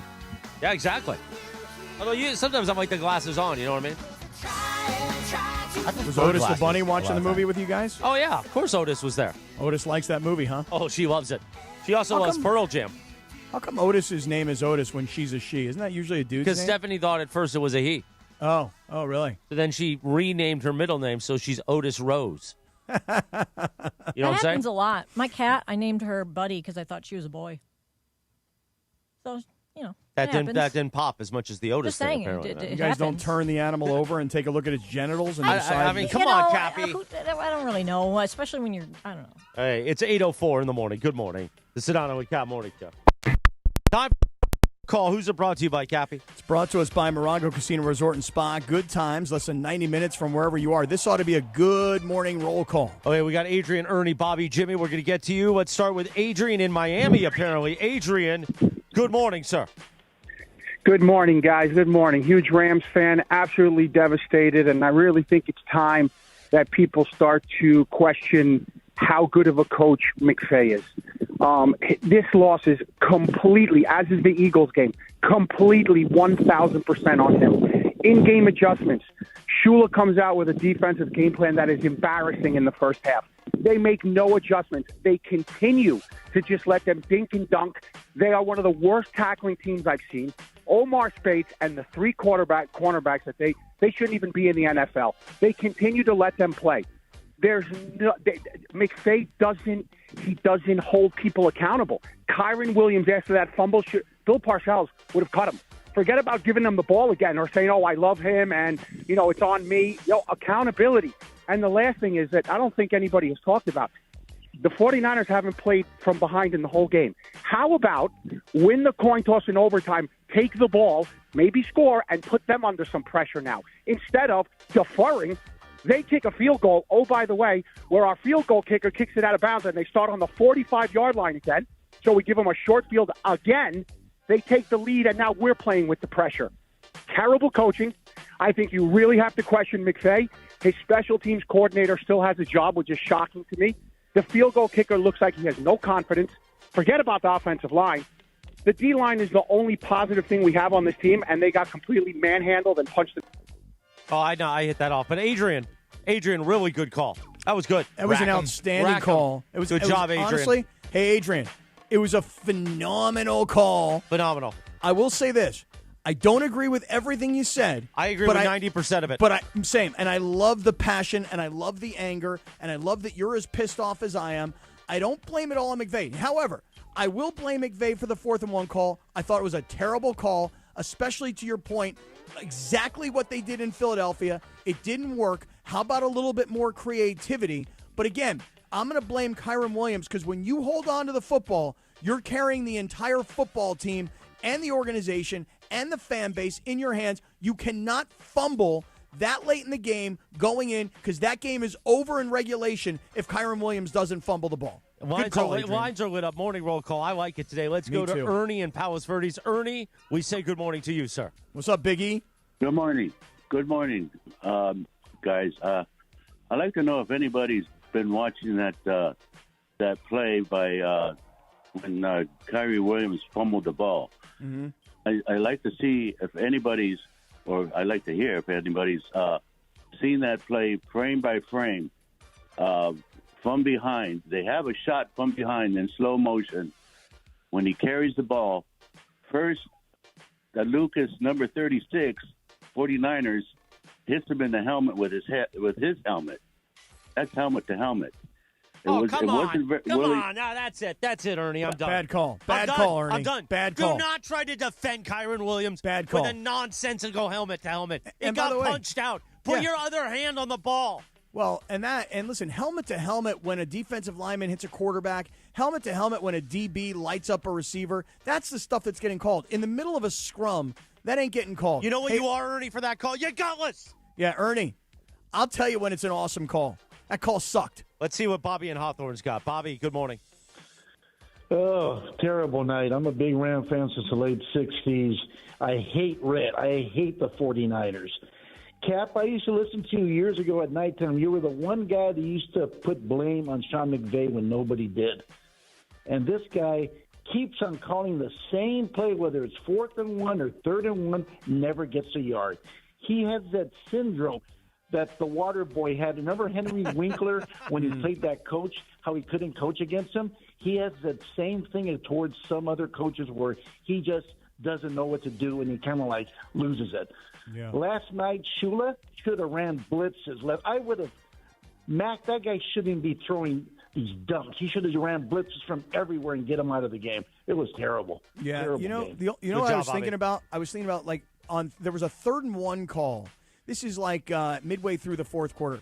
There's a 3rd and 1 call, and Stafford drops back, and he goes to throw the ball to Davante Adams, and the ball almost gets intercepted because Stafford threw to a spot, and Davante wasn't in that spot. Right. And the ball was almost picked. Almost. And I thought to myself, is that why McVay got gun-shy on the 4th and 1 play? Here's the thing. My money is on Stafford, Puka Nacua, Davante Adams. Those are the guys. That's who are the stars of my offense. Kyron Williams he's a good running back, but he's got a fumbling problem. I would never have given him the ball, given the offensive line and who's out of the offensive line on 4th and 1. And by the way, McVay should say to me, hey, Kaplan, shut the hell up. You don't know what you're talking about, because even though 2/5 of our offensive line was different, did you see how bad their defensive line was? There was no Bosa. 2 guys left during the game. We should have been able to pick up that yard. And you know what, Coach? You're right. You should be able to pick up that yard. Jimmy in the 562. Still a terrible call. The LBC. Jimmy, good morning. Good morning, guys. So if you're an Angelino and you tweeted, Instagram post, bang, bang, Niner gang, whatever dumb thing they do, call SoFi Levi South. Say, I love seeing all this red. Don't you dare wear Dodger blue on Saturday. Put on that jersey. I need you to keep the same energy and root for the San Francisco baseball team like they do for the football team. I don't know, Jimmy. I don't know. But I know a lot of people are offended by the fact that some fans are Niners, Dodgers fans. Why? Who cares? I don't care. I've never understood this either. We work with Jorge. He's a Dodger fan and a Niner fan. The Rams left for 30 years. So there was no football team. Their whole thing is that if you're a Niner fan, you're going to say beat LA when you're enchanted. But you don't have to do that. Jorge doesn't say beat LA. He just roots for the Niners. Guess what, Jimmy? You know how that's not a topic today if the Rams take care of business last night. Come on now. All right, finally, David from Anaheim on the morning roll call. David, good morning. Morning, Chris. What's going on, brother? I don't know if you recall. I was there last week or on Sunday when they beat. Where were you last night? I was looking for you and your Heina. If I didn't go, we were going to lose. And look what happened. Yeah. I didn't go. David, you're gutless for not showing up. Yeah, you're a gutless guy for not showing up. Yeah, what happened? I couldn't get the time off of work, so I couldn't go. But no I also excuse. want to point out the defensive line that I said last week on Sunday. The defensive line didn't show up. Didn't have a sack until overtime. 4 quarters with no pressure, no sack, no nothing. Trent Williams made Jared Verse look like a rookie. Like, he literally put him in rookie position because he was not making any moves at all. Byron Young, where was he at? I don't know, brother. I don't know. He didn't show up either. He had Player of the Month last month, and there was no pressure, no sack. They made Mac Jones. They made Mac Jones look like the first pick of the draft, like he was a couple years ago. Great point, David. Be at HBC in November. We'll be back there for the Rams postgame show because now it's quite a run between London and Baltimore and on bye week, all that stuff. Mm-hmm. Mm-hmm. All right, thank you. That's the morning roll call. 8:12 in the morning. The Sedano and Kap morning show on a Friday. I like that. That was It was excellent. Here's what I'd say. If we took 5 phone calls, I'd say 1 was excellent, 2 were solid, 1 was decent, and 1 was garbage. That's not a bad percentage. That's why we don't usually take 5. Yeah. But on today we took 5. Yeah, The 3/5 not bad. The helmet thing, huh? Yeah, that was That horrendous. was bad. Horrible. Oh, that was bad. Horrible. But you know phone what call. wasn't bad last night? When the shofar got blown at SoFi Stadium. That was the only highlight out of that game, was the shofar getting blown. And much respect to the Rams on Yom Kippur for blowing the shofar. Hey, you know what? Seriously, no and joke. Everybody in the suite goes, Morales, it's the shofar. Beautiful. I don't know if they had it planned. I'm not going to give us this much credit, although I will say that everybody's listening all the time. My griping last week about a Yom Kippur game on a Thursday afternoon. I mean, this is like 5 o'clock at night. The sun hadn't even set yet, so the holiday really wasn't over. But shout out to Kevin Demoff. I don't know if you guys had this planned or you heard my griping. Either way, that was a super, super classy move, and I really appreciated it because let me tell you something right now, Chris and Greg and Lindsay and everybody else. I was putting it down last night when the breaking of the fast happened. Tell us that in just a moment, but first, tell us about our friends at Sellers Advantage, please. I would love to. Hey, guys, if you've been thinking about selling your home, now's a really good time. You know, interest rates are dropping. Here comes a whole bunch of activity because it's been super slow. I mean, you've noticed that in your neighborhood, somebody put up a for sale sign, and that house has been sitting and sitting. And then as people come to see it, you know, the buyers, they'd like to buy, but they're waiting for the seller to reduce the price. Let's eliminate all of the nonsense. Let's stop wasting time. Let's not waste any money. Let's do this. Let's all call Sellers Advantage. If you're ready to sell your home, here's the advantage that Sellers Advantage brings to you. They will buy your home with a competitive cash offer, and they're going to make it happen real fast. Here's what they do. They come over to your house. My man Damon Lyons, he's the CEO. He comes over to your house. He looks around, and he says, listen, based on the comps in your neighborhood, we'll offer you this much money. And you got to think to yourself, Do I want to spend $50,000 on home improvements? Do I want to spend another $10,000 on fixing up the curb appeal and the landscaping? Do I want to spend 10 or 15 grand on painting the house? I don't want to put money out. I want to sell the home and take my equity, and I want to move on. So forget about all the repairs. Forget about wasting the time with agents. Nobody's going to walk through your home. You don't have to leave on a Sunday so they can have an open house.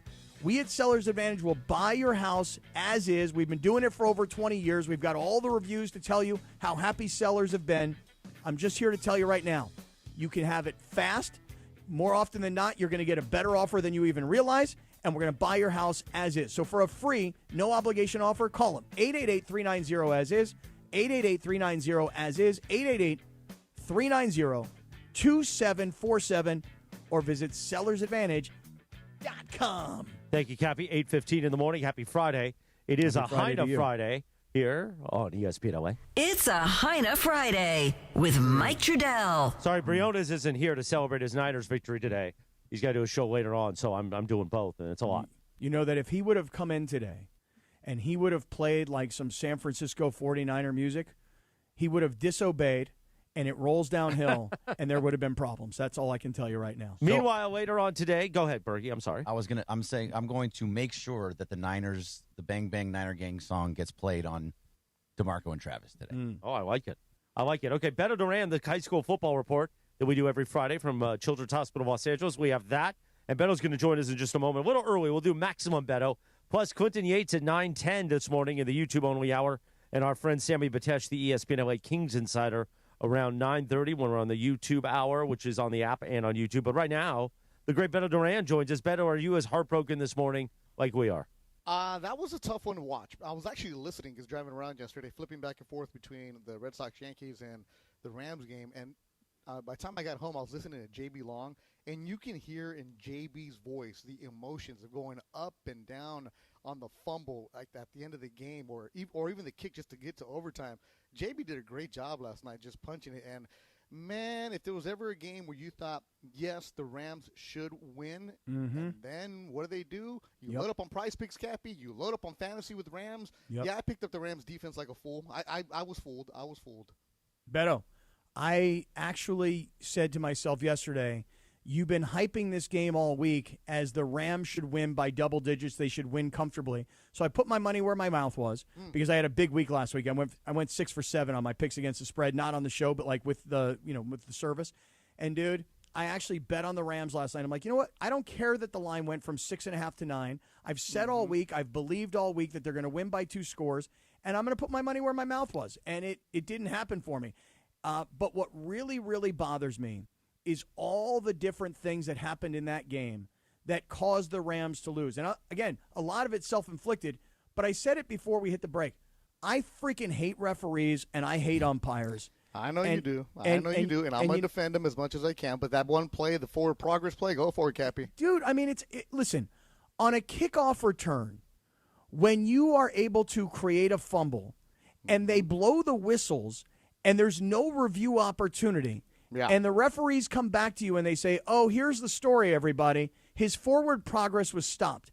If we were to go back and watch that play, half the people would say, yeah, that seems reasonable. Forward progress seemed to be stopped. And the other half the people would say, what are you talking about? The forward progress was stopped. The play is still very much alive. We're watching it right now on YouTube. Again, forward progress stopped. He's not moving forward anymore.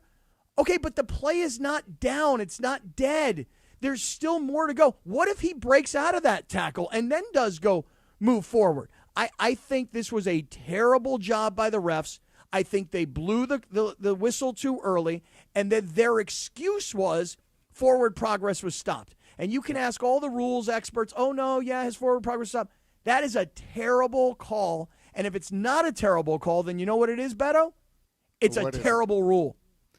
And I think that's one of those things that's going to be looked at the competition committee in the offseason about able to challenge the forward progress call, because the call was stopped, forward progress was done, the whistle was blown, you see the referee coming in. But, Cappy, that's not the reason they lost. No, man. I mean, it's going to get compounded, but the fumbles. Also, how many passes did Devontae Adams and Matthew Stafford just not hook up on where he was thrown to the wrong spot? You should never be this close with Mac Jones and the third stringers out there. Heck, they even had Mac Jones knocked out of the game, right? They had Aiden Martinez, who was in the UFL last season. He's a practice squad quarterback in there. So it was one of those games where the Niners and Rams, every single time they play, here's a bad cliche, throw the records out right? But Kyle Shanahan just has something over McVay, where McVay just seems to be coaching a little bit tight, where McVay just tries to get too cute at times, and McVay has no running game. That touchdown with Puka Nacua early in the game where they could have just punched it in, but no, you're going to go find Puka. Right. That's your guy. You cannot trust your running backs right now. You're not going to cut them, but at the same time, my goodness, if you can't get the 1/2 yard, what are you doing? You bring up a great point. You bring up a really great point, which is this.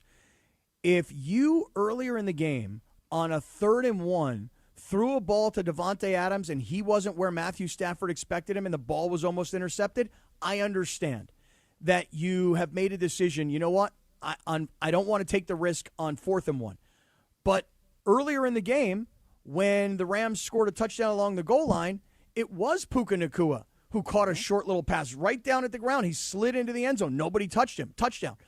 For me, when you're in a 4th and 1 situation, your money is on Puka Nacua and Matthew Stafford. It's not on Kyren Williams. And you know that Kyren Williams has a history of fumbles. And the fact that he fumbled on the goal line going in with 1:05 to go where they could have won the game in regulation, and then you come back to him in overtime, that's why Sean McVay, and I'm sure we have the sound, Lindsay, maybe we could play this for everybody. This is why McVay, after the game, I know we already played earlier, as a matter of fact. Let me play for you, Beto, how McVay took the blame for the loss. And while I commend him for doing that, it's the blame for the crappy call. But the loss goes on the fumbles. It goes on missed field goals. It goes on blocked extra points. It goes on all of it. But it was a crappy call, and Coach McVay knew it after the game. Let's hear what he said. Thought about maybe trying to draw them off sides. I took one. They took the other. And it was a poor decision by me right there. But, you give the Niners credit. They made enough plays to be able to win the football game. We had plenty of chances throughout this game. We stayed in it. We fought. We battled. But there's a lot of things that we have to be able to clean up, and a lot of football left. But I'm pretty sick right now. I'm sick of the spot that I put our group in to end the game. But, hey, these are the tough beats that you got to be able to learn from and move forward, and that's what we're going to do. Yeah, I mean, everything he said there is right. I mean, there is a lot of football football that coach left. speak. You're gonna take ownership of Right. it. That's what McVay's gonna do. He's Yep, not gonna throw should. his guys under the bus. He's supposed to do that. He's gonna say, "Hey, I messed up." But no. You know what, McVay? Sometimes you got to go and say, "Hey, Kyren Williams, hold on to the damn ball." Right? Know the situation. He's not a rookie. Yeah. Know the situation. Why are you reaching out for the goal line when what are you taught from Pop Warner? Right? Hold on to the ball. Don't try to get too cute. If you wrap up the ball, you're gonna fall at the half-yard line. And then you get another play. It's not 4th and goal where you have to extend. And a great job by the 49ers, knowing awareness. If you were listening on radio like I was, you can hear JB's excitement and Maurice Jones-Drew excitement when they get the ball back and okay, they got it. All right, they're setting up for a chance to win the game. And then just the disappointment and the heartbreak and how loud it got in there. The 49ers, to their credit, Cappy, they could have folded in that moment, right? They could have just said, you know what, damn it, it's not ours, it's overtime, we're going to give it up here. But they played to the final whistle. There's another bad cliche. But they fought, and they had, here we go, Cappy, they had heart and soul last night. Oh, yes, they did. And listen, Mac Jones, listen, Beto, I'll tell you right now, I completely underestimated Mac Jones because it wasn't just the way he threw the ball or the way he hung in the pocket or the hits that he took. People called earlier. They said there's no pressure. There was a ton of pressure. He got hit 1,000,000 times in that game. Okay, it's just he was knocked out of the game. Right. Remember that one play where he got hit and he was holding on to his calf and he had like that knee brace on and you're like, did he hurt his knee? You don't know. And then you kind of started to think to yourself, well, it was probably some kind of a cramp. You come back and your leg is cramping like that. You never knew it. Hey, cheers to you, by the way, Beto. Cheers to you with our coffee mugs. There you go. I got my Ted Lasso Believe mug right now because now you got to believe, man. You got to believe in these Dodgers. You got to believe in these Rams. And my goodness, it just sucks because that was a game that you cannot kick this early in the season. Everything is there for you. You have the backup QB. You have besides McCaffrey, nobody on that Niners team. Everything is going your way, and what do? This is, as DeMarco would say, right? It rolls downhill. Good job, Beto. All right, let's take a quick time.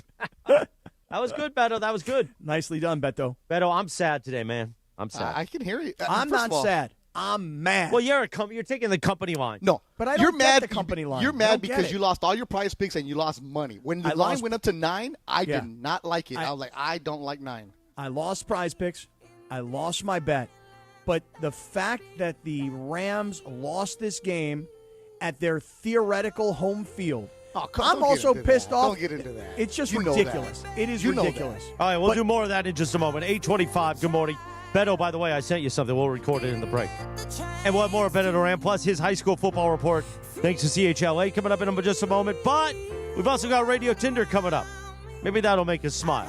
It's a Friday, a Heine Friday, and it's 8:26 in the morning. Sedano and Kap Morning Show with Beto in just about 2 minutes from right now on ESPN LA.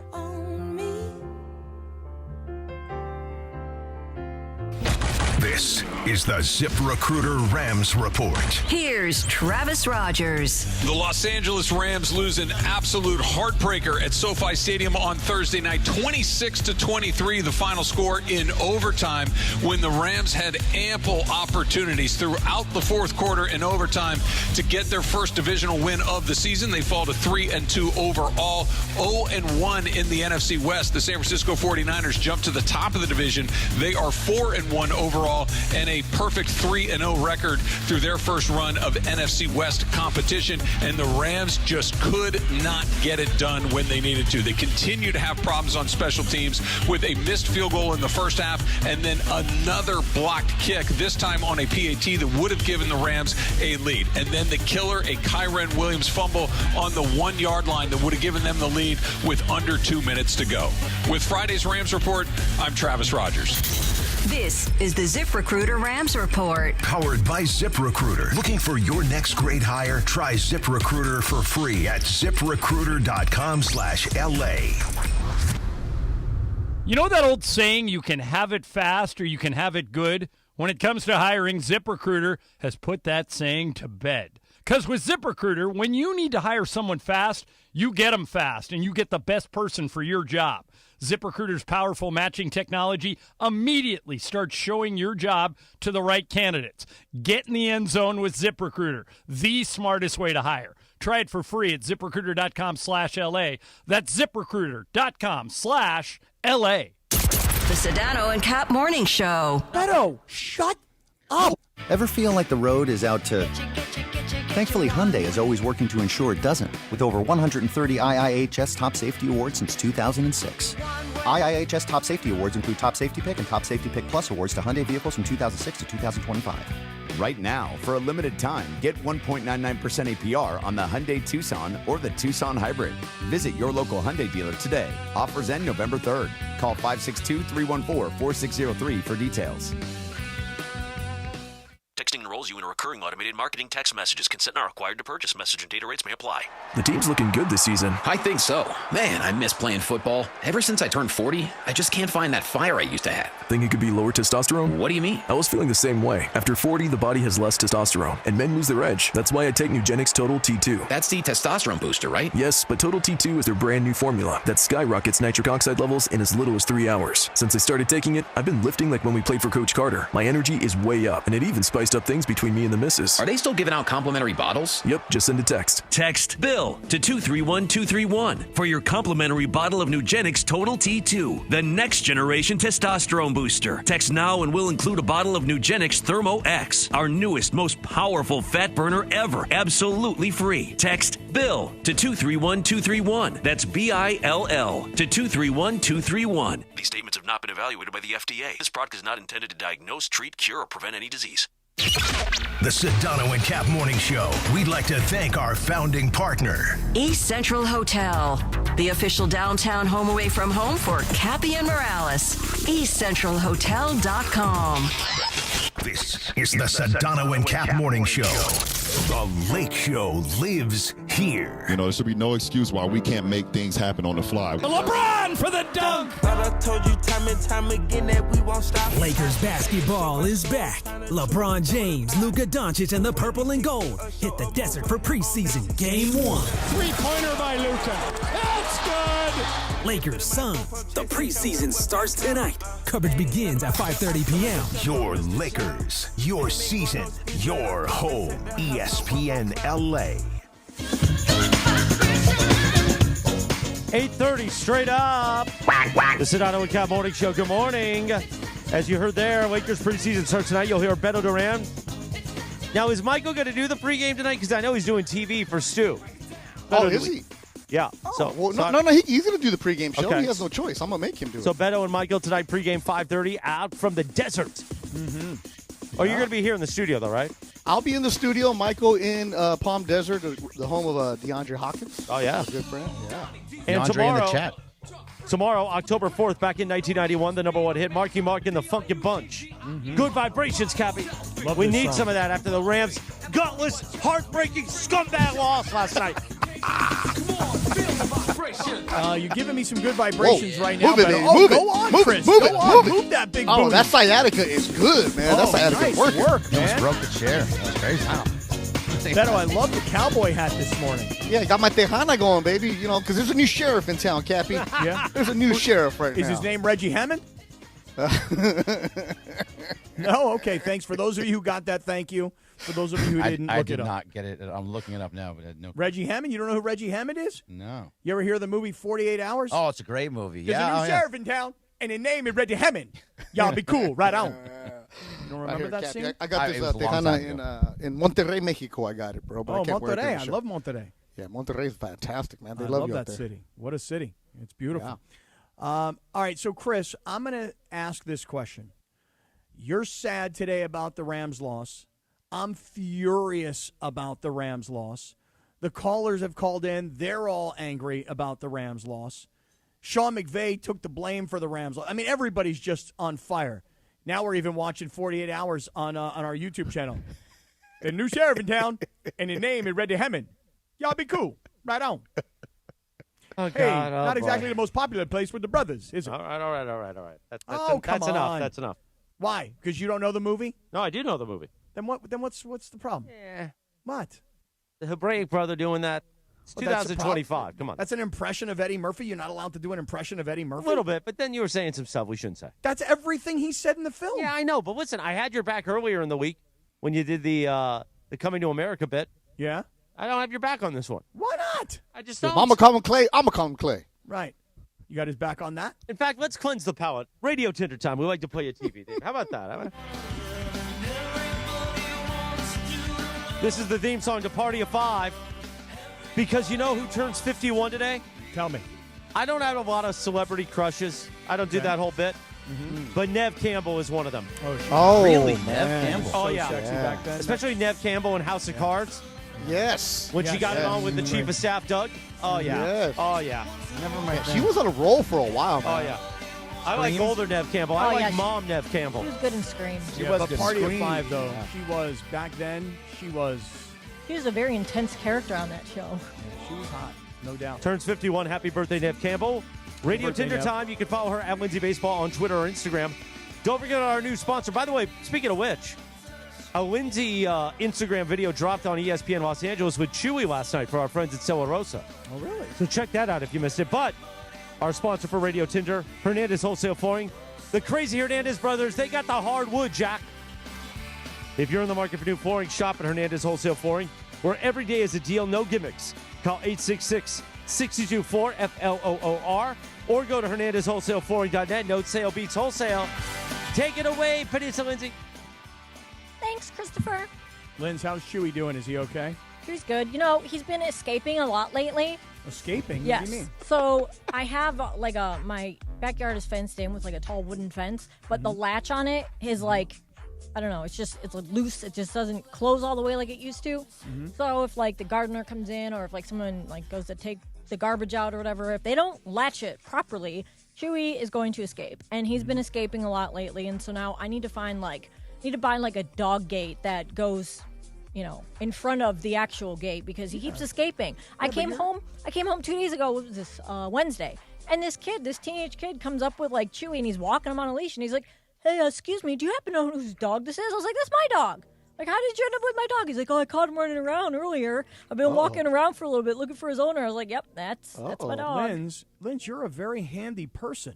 You hung a television in your office. Why don't you just fix the latch? Well, because it's not, I mean, I understand that maybe that's the landlord should handle that. I'll tell the landlord to fix it. Just do it.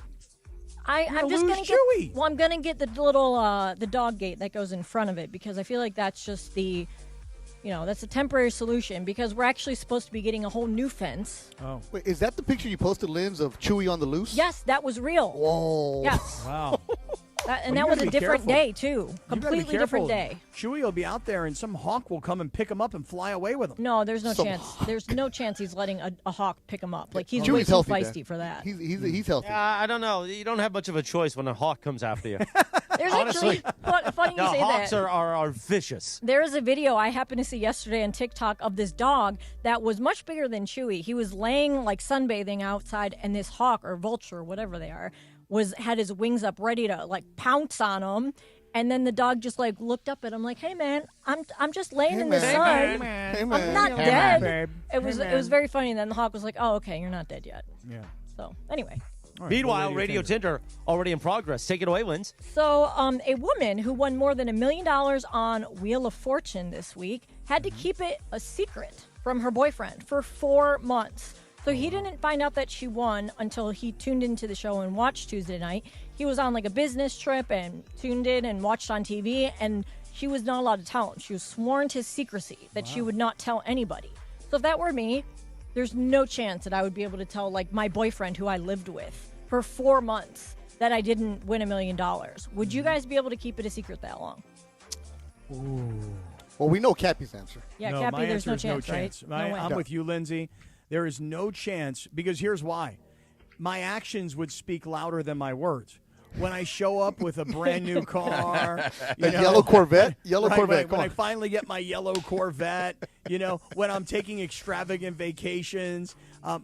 Hey, what's going on with you? The new vet, the you're going to be like like in Goodfellas when they do the heist and everybody's driving around, get a new thing, the fur, the Cadillac. That's you, Cappy. Yes, that will be me. So there's no chance. And just a question though, because I don't watch Wheel of Fortune anymore.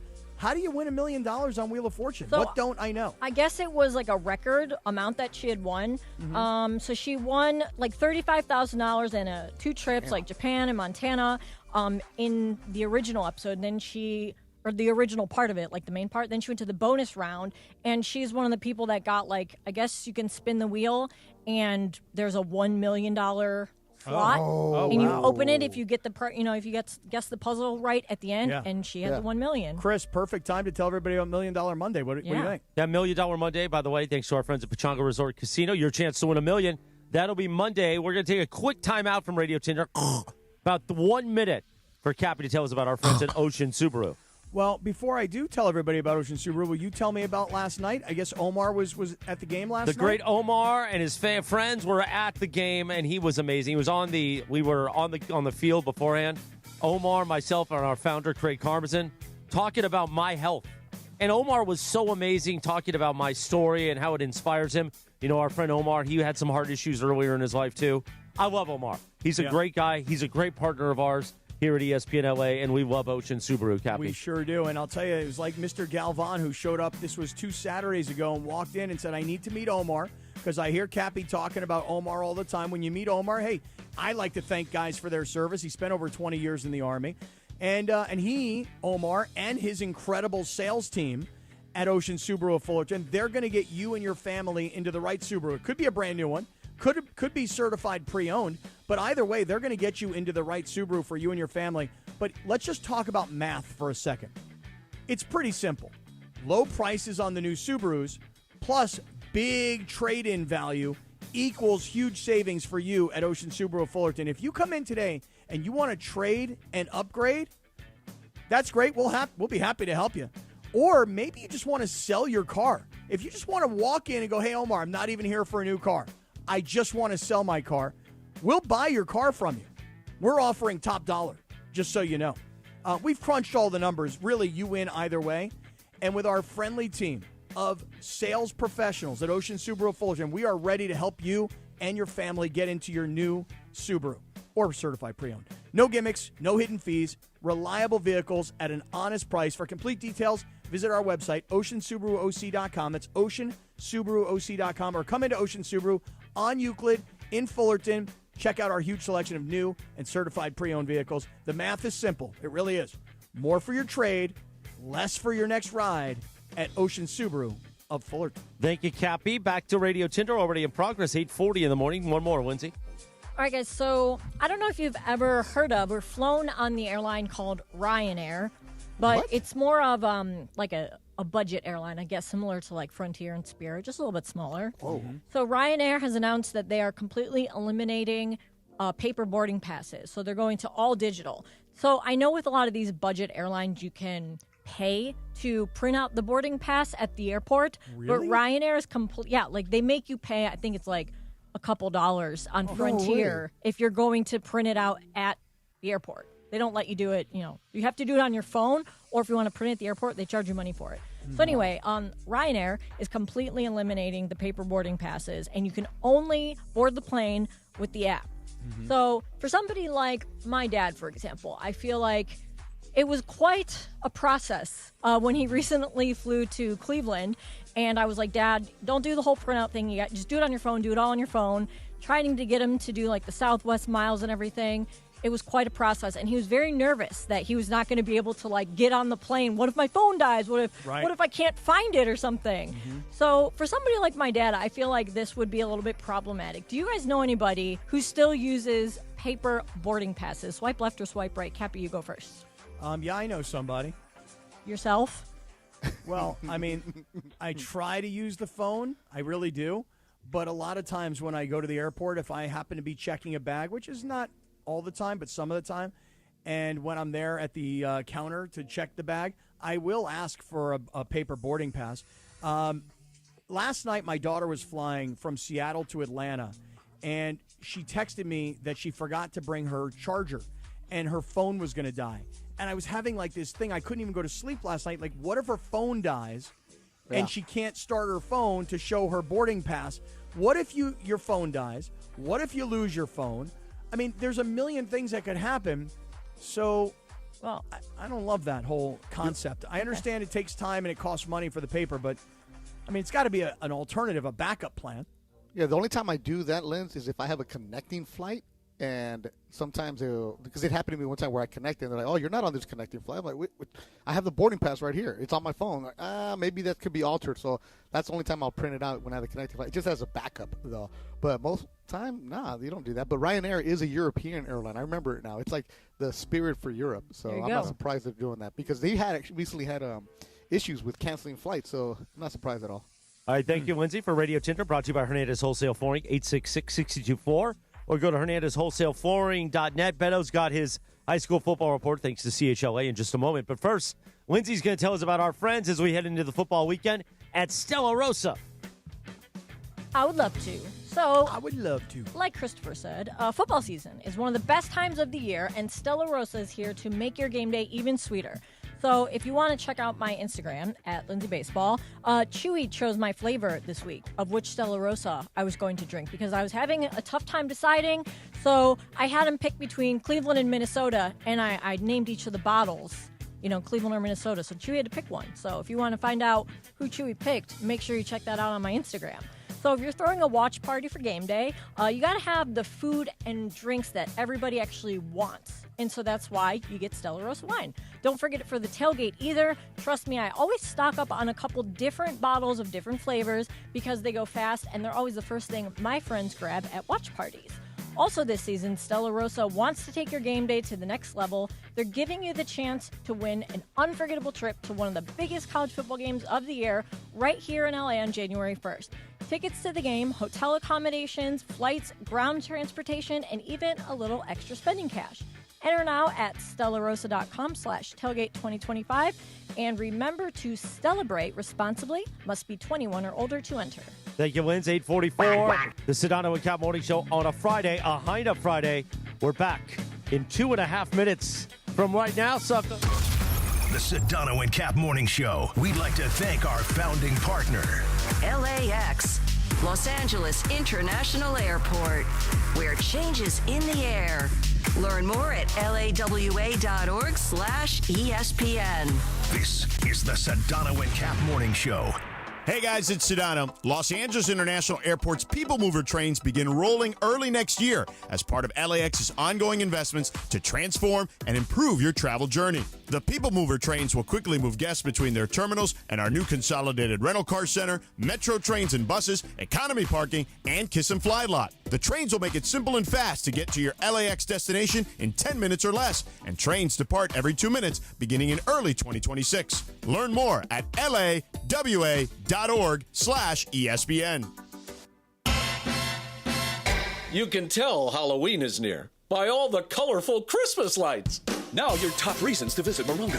3 amazing cigars, spectacular spirits, and a feast fit for kings. Also, a live performance by Martini Kings. Smoking good times, October 5th. Number 2. We're giving away a Land Rover Defender, October 30th. And the number 1 reason. Catch Bret Michaels' only SoCal engagement, November 21st, only at Morongo. Morongo, good times.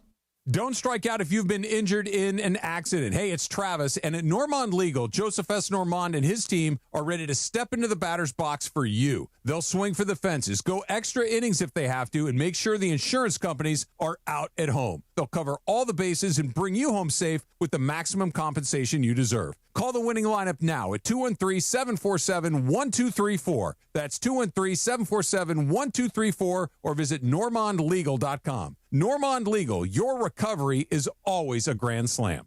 The Sedano and Kap Morning Show. Whoa, it's you, the Capital One Bank guy. That's what they call me. Mind if I get a selfie? Yeah, sure thing. Say no fees or minimums on your Capital One checking account.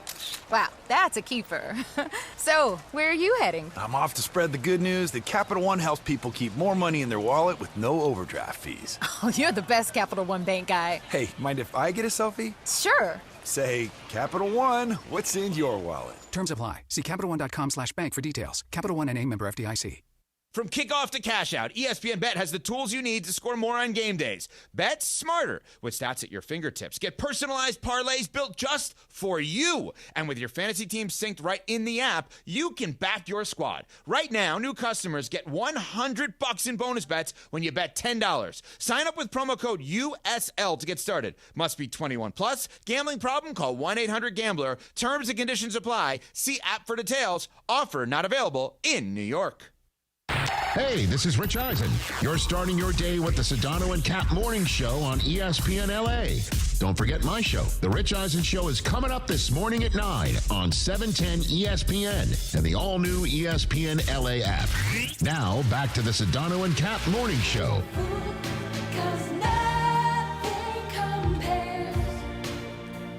Cappy, how about a little Sinead O'Connor, huh? Yeah, it's been a little while. 8:48, good morning. Because on this day, I just had it in front of me. Oh, there it is. On this day in 1992, singer Sinead O'Connor stirred up controversy when she ripped up a picture of Pope John Paul II on Saturday Night Live. How about that? You remember that? I remember that. I was a kid. That was some controversial stuff back then. Back then, yes. Boy, how would it play out now? Oy vey. I think people would be like Tuesday. You know? Yeah, exactly. Right. It is Beto Duran with us here on the Sedano and Kap Morning Show on a Heine Friday. What kind of Heine action? Don't say that, actually, Beto. Oh, it's a Long Beach Marathon weekend, baby. Oh, there we go. Time for your high school football report. Thanks to our friends at Children's Hospital Los Angeles. Take it away, Beto. Oh, some good stuff there, Cappy. This is interesting because, all those transfers that people were talking about, the scandals out there. So if there's a sit-out period, so if you transfer to a new school, you have to sit out, I think, 4 to 5 games. Mm-hmm. This week is the week where all the eligible players can finally come back. So you see some teams that are like 1-4. You're like, oh, man, they have a bad one. And all of a sudden they're getting 6 studs that are eligible this week. So it's going to be good stuff, man. Beto, talk to me first and foremost about Corona Centennial. Their coach, I was reading about this earlier this morning. This guy has now gotten to 300 wins, their coach. I don't know the name of the gentleman. Yeah. But 300 wins, that's quite a career. Yeah. So Corona Centennial head coach Matt Logan picked up a win number 300 yesterday.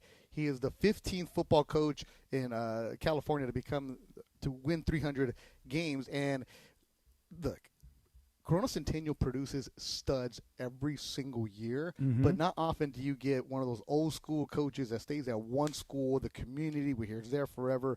And those it's a dying breed because coaches now, they quit after a couple of years because they're dealing with administration, dealing with parents, they're dealing with a lot of crazy stuff out there. So Matt Logan, who produces so many quality players for the next level, but he also produces so many great humans that come out there and say, hey, I played high school football, because it's still a community-based team. They have players from all different areas, but it's still this pride where you want to go to Corona Centennial and play there. So it's like generations where he's coached the dad of the players who are on the team right now, and eventually he's going to get to like maybe some of the grandkids that are out there playing. So 29th season, congratulations to Matt Logan, win number 300 last night when they beat Roosevelt from Eastville. And if you want to go and figure out, okay, who the guys in charge all time, Bob Laudecker. Remember him at Concord de la Salle in the Bay Area?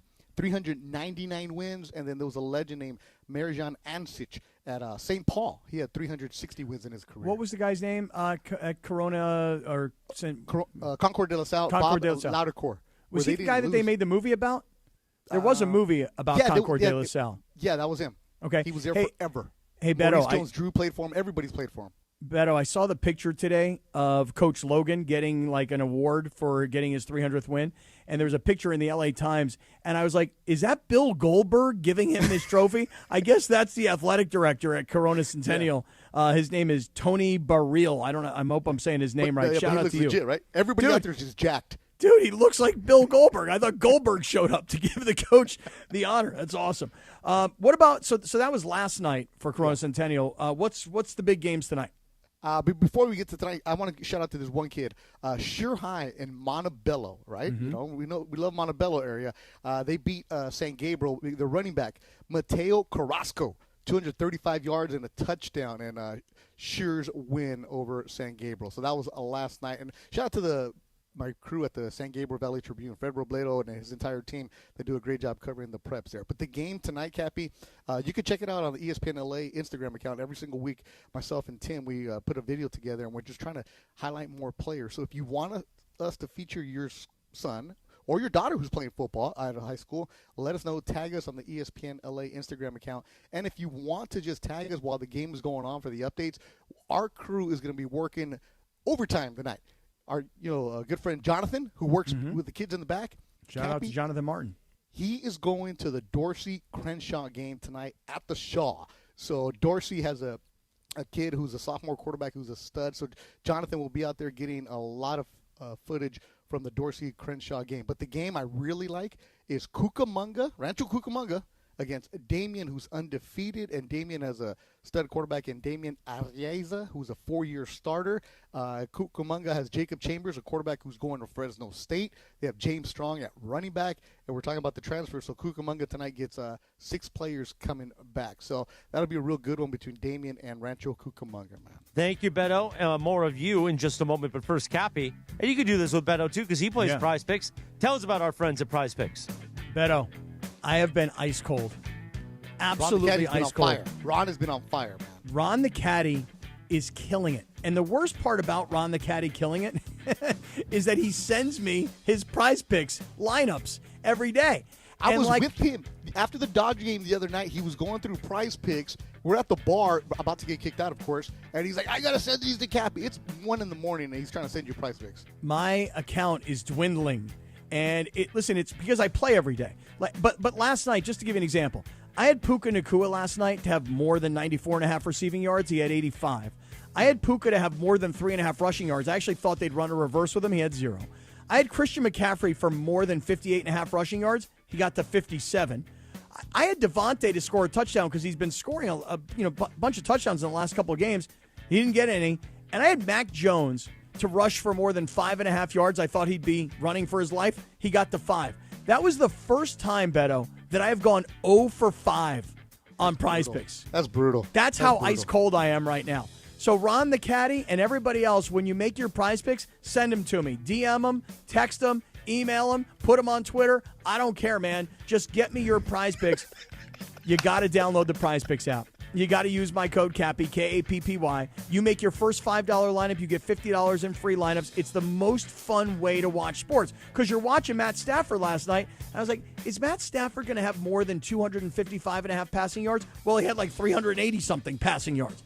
So you just pick a player, then you decide more or less on whatever their projections are. And if you're smart like Ron the Caddy, you can win and sometimes multiply your money up to 2,000 times. If you're dumb like me, well, you can go 0 for 5. That was me last night. But Prize Picks, as you know, Beto, it's good to be right. Yes, indeed. The Rich Eisen Show coming up terrestrially at 9 a.m. We will go to YouTube. So if you're listening on the app, just stay right there. We will continue on the app and on YouTube at ESPN Los Angeles. About 30 seconds left, Beto, for a high school football report.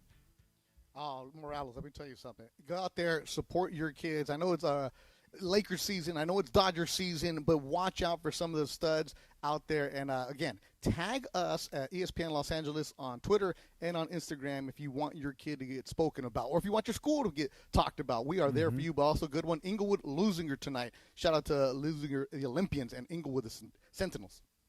Right. Absolutely beautiful. You'll to it. Are you staying with us here for a little bit? Yeah, I got nowhere to go, baby. I'm here for you. I love this show. All right, Beto, I got something to talk to you about. Because the big CY Clinton Yates is coming in, plus Sammy Batesh at 9:30, our ESPN LA Kings insider. Try to smile despite that Rams gutless performance last night. It's 8:56 on a Friday, a Haida Friday, right here. The Sedano and Kap Morning Show. Quack, quack.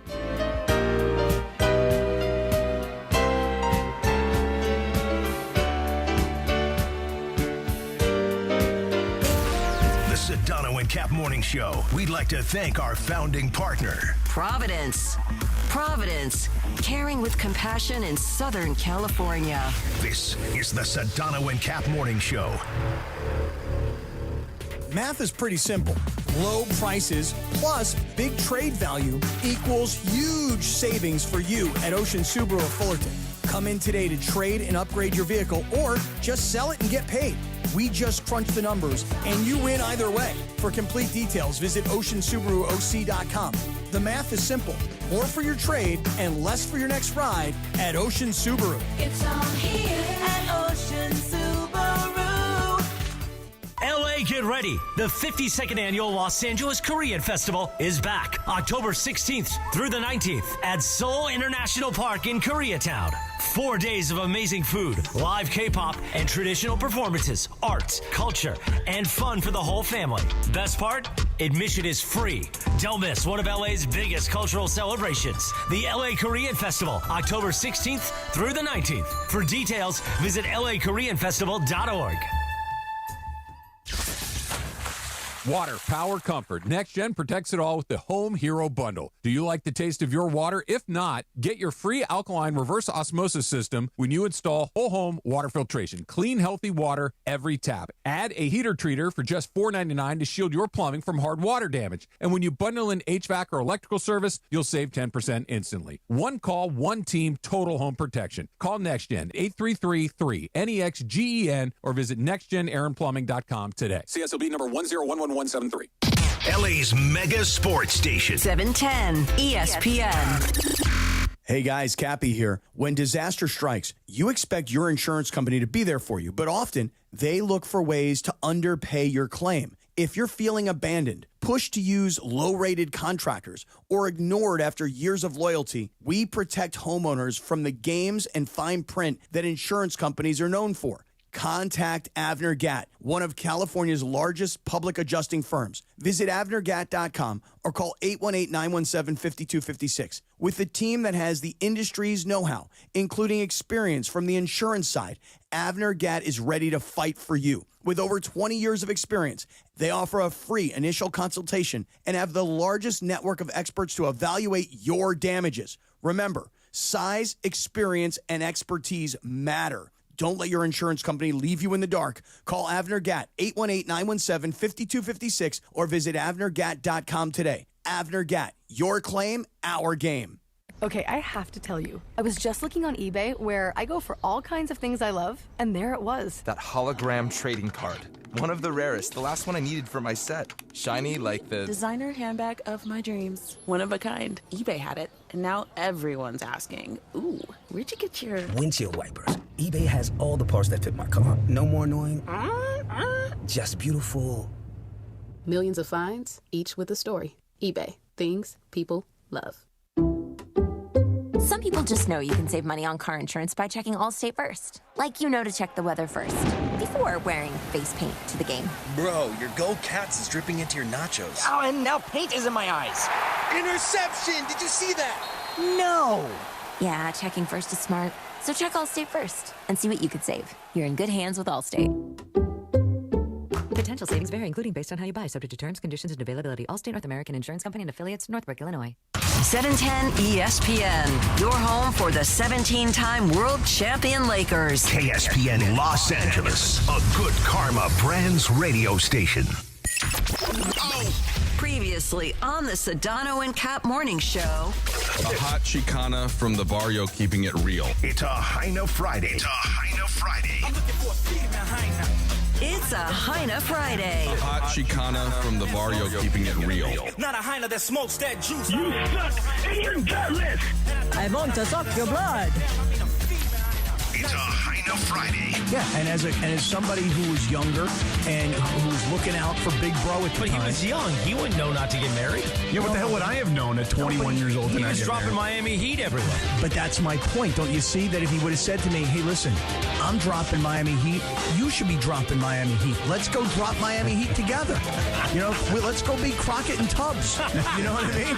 The Sedano and Kap Morning Show is on the air. I woke up at 4:30 because I got to go to the bathroom, once, But, Only once per night? Only once, yeah. Hey, nice prostate. The biggest show in ESPN LA history. Because it's Friday, you ain't got no job, and you ain't got nothing to do. Give me a freaking break.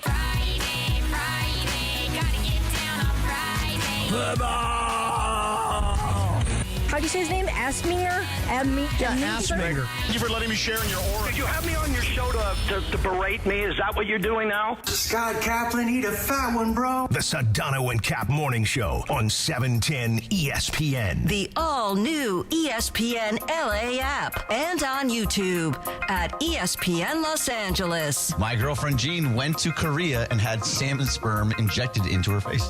Beautiful. Okay, Well, let me tell you something, Mean Gene. That salmon sperm's going to make all the difference tonight, brother. We're bigger than U.S. Steel. Right now. Wow, that's crazy. Well, you want to Bit boy. It's a Heina Friday. Yeah. Boom, beena-bop, ba-da-bop, tick-a-doom, da-da-bop. Bing, ba-da-bop, tick-a-doom, Get it, Cappy. Get it, Cappy. 9:02 and 13 seconds. Oh, Good and morning. 13. The Sedano and Kap Morning Show on this Heina Friday. It's a Heina Friday with Mike Trudeell. And Mike Trudeell, this gutless bum who can't appear in the first hour of the show, joins us now from Palm Springs. Good morning, you gutless bum. Yeah, I thought that if I said to Lindsay that I wouldn't come on at the start, it would really get your blood boiling, and I think that's the best morales for the audience. Well, that's really to do that's really- something. A guy who had heart failure earlier this year. That's really what we should do is get my blood boiling. You scumbag. Yeah, that's part of what I thought. And by the then way, here's the be other sure part. to tell Ireland today I called you a scumbag. I will tell Ireland that, and I'm sure he will defend my honor, as I do his. So you couldn't come other on reason that to celebrate a Heina Friday, a day named after you. It's a Heina Friday with Mike first of all, I am Trudeell. on, and I know that I thought you like me when I'm uncorked, and I can be more uncorked on this YouTube-only hour. Yeah, that's than true. when it's out on the regular. So that's one. And then here's the second part, Cappy, and I know you'll appreciate this. Mm-hmm. So my room here, we're in Palm Springs at the Team Hotel, is directly next door to Michael Thompson. So when I got here with the family last night, Michael was out in the balcony. It was like 90 degrees, and he was wearing a sweatshirt, which is always impressive. He's got that Bahamian blood. Mm-hmm. And the last thing that I want to do is have Riggs and Jet and Talon out there waking up the great Michael Thompson and ruining his beauty sleep before he does television tonight, right, for the great Stu Lance, missing a couple of games here. The last thing I wanted to do was have Michael not be in peak form tonight on the Laker broadcast right here on this radio station. So I was really thinking about the bigger picture, Chris, when I said, let me come on at 9 instead of 7. So here's the thing. I got two follow-ups. First of all, Michael's doing TV, so you're doing radio tonight with Johnny I, right? That's right. Yeah. And you'll be on the sidelines on TV too? That's right, buddy. We do it all here. Oh, beautiful. Second thing. Now, how is this laid out in the hotel room? Is it all of the family in one bed? You got the kids in there too, or you got different beds? So, Good question. So yeah, exactly. It's all of us in one twin bed. One twin bed? That's how we do it. Yep. That's how the Trudeells get down. Is it head to toe or toe to like? If the family's coming, I ask kindly to switch from the one king to the two queens, and then we get the pack and play delivered to the room. But Riggs is too big to go in the pack and play. What's a pack and play? Like a little pack and cage. play is it's like a little crib. It's like a crib crib. Yeah, it's like a crib thing. So you take the mattress thing out of the crib, and then I put that on the ground, ask for like 3 extra blankets, and I make a little fort kind of sleeping thing. All right, that's on all the great. ground I for really Riggs. don't care because all we were leading to was this question, which Cappy and I are interested in. You know what I'm going to ask. Go ahead, ask him. Go ahead. Once everybody's asleep, You want to know? Yeah, can you still get down or no? Well, so look, I think the twins That's a legit would rather question. not sleep together. They would rather be in opposite beds, but I do make them sleep in one bed so I can sleep with mom in the other bed. Yeah, that's beautiful. And then? No more and then. Well, he left it to where imagination goes now. Oh, well, No I mean, more- you asked it's a like very that. pointed question. It's like, what was the movie, Bergie? They go, no more and then. No and then. No and then. What movie is it? Dude, where's my car? Dude, where's my Cappy's car? trying to ask about I know. sleeping arrangements last night, Annie. And I told Oh, him is that- Annie Oh, in she's there? there? Oh, Let's talk to her. no. Yeah, Annie's Oh, Annie's no. on the balcony right now. Oh, get Let the us talk to her. speakerphone, man. Let's get Annie on. She's Let us making have me look like why is he asking about that again? Because I told her what happened with the photo on Instagram that brought. So Let's get Annie on. Come on, we got to Can go we talk to her speakerphone. for Yeah. a quick second? Oh, no. Oh, this is so Hold on. amazing. Yeah, Nicest Annie, come here for a person. sec. Oh, beautiful. Oh, no. She's messing up. She's messing up. This is not going to be good. She's a nice person. Oh, you got on speaker. Hello. You got the great Annie Annie? Trudeell on speakerphone too. Hey, Annie. What's up, boys? Good morning, How are Annie ya? Trudeell. How's it going? Good morning. All right. Annie, first of all, I mean, what can I possibly say other than it's just so wonderful to speak to you. I know our relationship has mostly been through DM on Instagram, but to actually have an opportunity to say good morning to you, it's terrific. How you doing? We're doing good. It's nice to be in Palm Springs, ready to get the season started. Mm-hmm. Yep. Now, you know that Mike was just telling us about how there's 2 queen beds. The boys are in one, you guys are in the other. Are you aware that Mike is such a generous, loving guy that he actually offered to do the same for me when the Lakers play the Pelicans in New Orleans on November 14th? Annie, do you know that Mike has offered me half of his hotel room and a second queen bed? Are you familiar with this? He did tell me that. You should definitely go. Oh, That'll I'm be going. Fun. I'm booking my flights and everything. I'm planning on Friday night Laker game, and Saturday I'm going to see Tulane play FAU. But don't you think, what a great guy, right? What a generous thing to do to offer me half his hotel room. That's why I picked him, That's beautiful. Annie, it's Chris Morales. I'm so proud to be your What's that? Instagram friend. I appreciate that. I will never be offensive like Oh, my Cappy gosh. is. I keep telling Michael, can we stop talking about this? Like, it's embarrassing me. But here's the Some thing. of the boys' teammates, the dads know about it. They're all Yes. asking me Well, about it. everybody listens to the show, as you guys know. Right, everybody Especially in Manhattan Beach. Everybody knows you guys. So, Annie, I want to celebrate you always. I want you to cut a liner on the phone for us Oh, no. right here and just say, hi, this is the great Annie Trudeell, and you're waking up with the Sedano and Kap Morning Show on ESPN LA. Can you do that for me? 3, 2, 1. Great. Hold on, Morales. No, this is one more time. Michael. Yeah, give it to her one more time so she can listen. Hi, this is Annie Trudeell, the great Annie Trudeell, and you're waking up with the Sedano and Kap Morning Show on ESPN LA. Hey, this is Annie Trudeell, and you're waking up with the Sedano and Cap show. Beautiful. Oh, Did that's you beautiful. right? That's perfect. Thank you so much. Chris, do you want her to too add? humble to. No, Yeah, she's too humble to say the great. Right, she's not of gonna, course. She's not going to say that. Of course she Yeah, is. yeah. Chris, do you And want her to add? I'm currently watching my kid outside Yeah, you playing might have to football. go check. Riggs is about to just tackle some kid. Yeah, out of go the back main- to the children. main It's fine. draft area. Thank you, Annie. I didn't really know if I'm you wanted hoping to- it's not one of the players' kids. That's fine, even if it is. Hey, Trudeell, do you all right, think guys, well, that thanks. when we stay in the hotel together in New Orleans, do you think there's any chance that LeBron might want to come into our room and hang out? Oh, my goodness. Look, Cappy, you are welcome to ask. I have a guess as to what the answer is going to be, but I'd like to see you ask. So Yeah, be something like- we haven't talked about yet, Trudeell, is Media Day, and you were front and center when I took a fall. Oh, Dude, when Gabe Vincent was right there. Yeah, right. When Chris ate, you know what? Dude. Cappy, what have you heard about this, Cappy? Have you heard the So, whole thing? Well, I've it was heard- a topic on his San Diego show for like an hour. Well, that's not exactly accurate, but nonetheless, I heard Chris tell me the story. Then we found the video of Gabe Vincent like stopping in the middle of his press conference. I actually thought that there might be surveillance video somewhere so we could actually see Chris go down, see that big old bear go down. So, Mike, if maybe you could kind of fill us in on what we should know. All right. So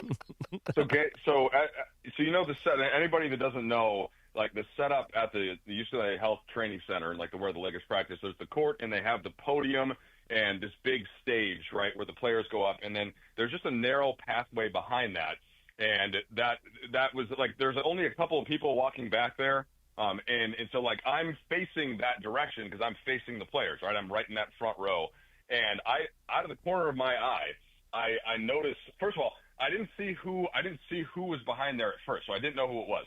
But I did have a sneaking suspicion when somebody went down that it was very likely to be Morales. Just kind of taking inventory. We all know, look, he almost died last year, and so there's a part of my brain that immediately connects it. And I honestly was so concerned when I heard the first commotion that I was so concerned that it was Chris and that it was something serious that I almost got up, kind of leaped across the stage in front of the cameras, in front of Gabe Vincent, to try and save Chris's life.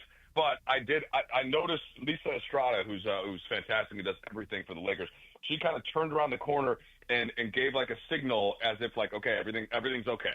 Because I think Chris popped up pretty quickly. That's what it sounds like, Chris. So is that accurate? Because we were very, very worried, and those of us facing that didn't know exactly what happened.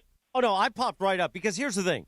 Much like Travis Rogers now falls often, and we don't exactly know why with him, but I'm falling a lot too because the medicine sometimes early on when I got out of the hospital, I was getting used to being 100 pounds lighter, but also a lot of times the medicine would make me like dizzy for just a few seconds and I would stumble over something or whatever. So I got very used to and Cappy was there with Stephanie one night. We were walking and I stumbled. Yep. Mm-hmm. I've learned Actually, you went down that one day. Remember that one morning? You went down pretty hard. Yeah, so I've learned to kind of roll. So I kind of rolled on the way down. Stop, drop, and roll. Yeah, and I was able to pop right back up. And also I was kind of embarrassed. So I wanted to pop up quickly. Well, so the funny part was, so this all takes about, I'd say, between the fall and Gabe Vincent.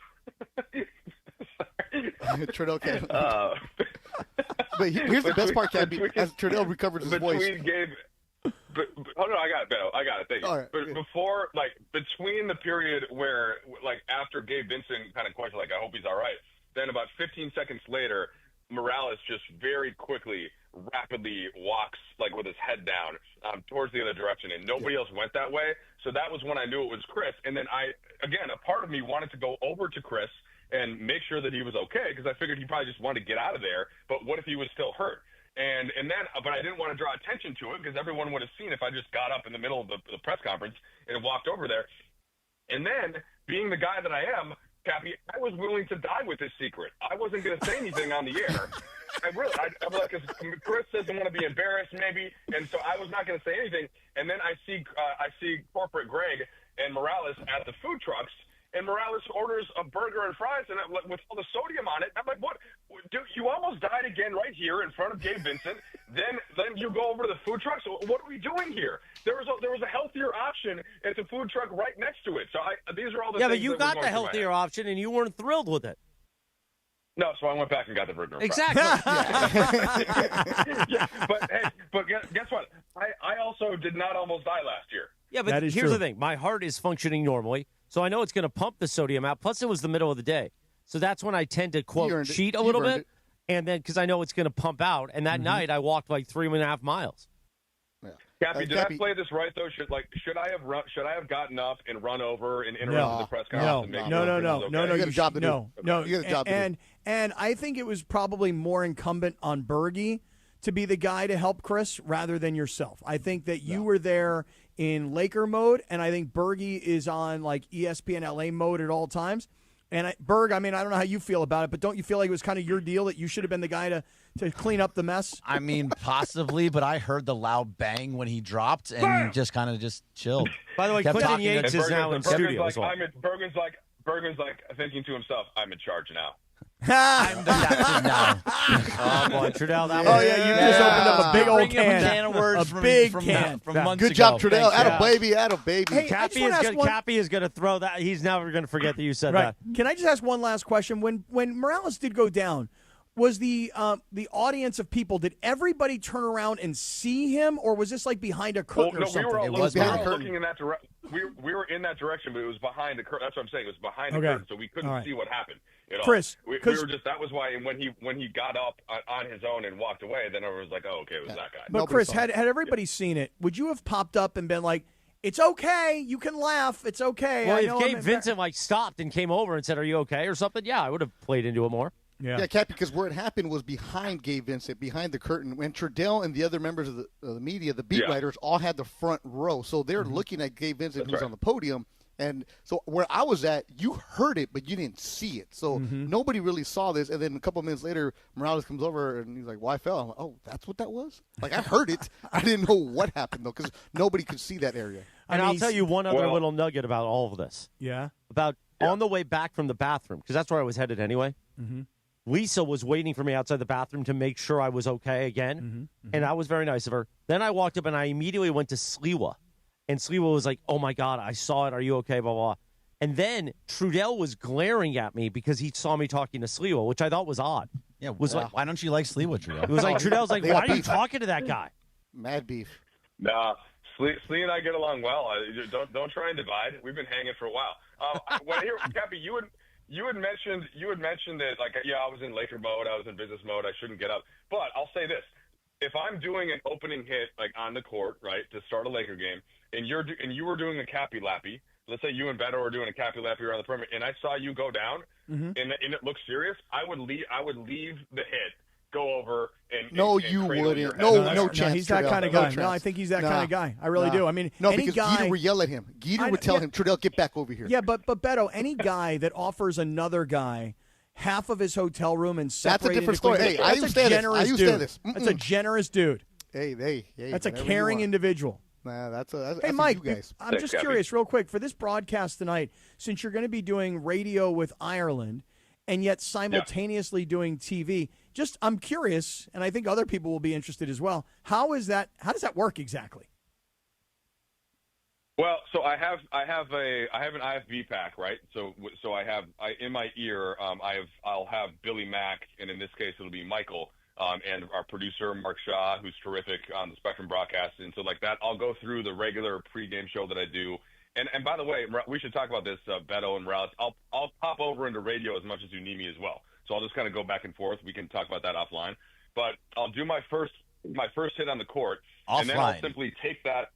Out of my ear. I'll run up to the booth and I'll put on the headset and sit next to John. And then if there is an injury update, and let's knock on wood that there isn't anything, or just this guy's going to play something that they need to know that I'll get before they would otherwise in the TV broadcast, then I'll have my microphone and I'll just pop on, put the earpiece back in, and then take it off again and put the headset on. And John is fully capable of doing the game solo if he needed to.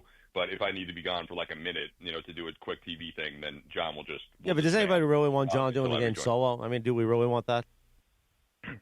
I mean, first of all, there are some. In fact, I'm just trying to get. I'm baiting Trudeell since he baited me. The radio guys, and there are very few people in the world more capable. No, I know. We're just having fun, man. Like Clinton Yates is in the studio as well. I'm just answering the question. What's up, kiddos? What's up, Mike? How are you, sir?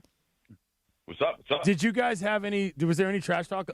Last week, Northwestern was taking on UCLA in football. Did anything come of that between you and Berg? Well, I think Bergman is so embarrassed about the state of his of the team that he didn't even hint at bringing it up, and I tried to respect that. Okay. So I didn't bring it up. And let's be honest. I mean, Northwestern, we can be a little bit bandwagony, but it's not like you went to Alabama or Michigan or Ohio State, right? And you're living and dying with every throw and every play. So, I hope that I handled it with grace.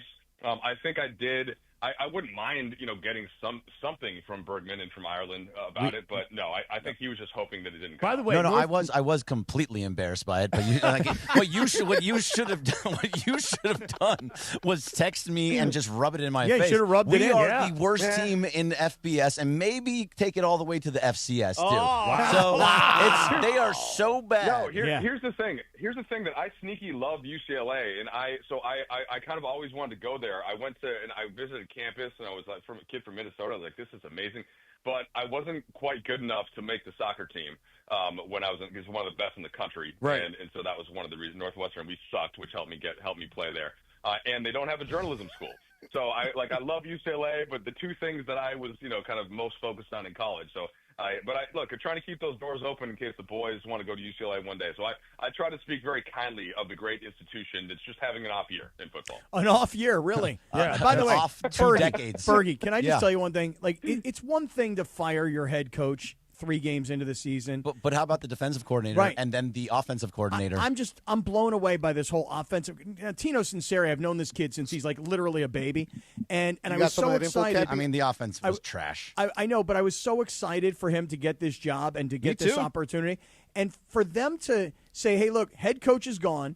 Defensive coordinator says, I don't feel good about this. I'm resigning. And then for them to fire the offensive coordinator, you talk about a program that is in shambles. It's one thing to lose. It's one thing to fire your coach.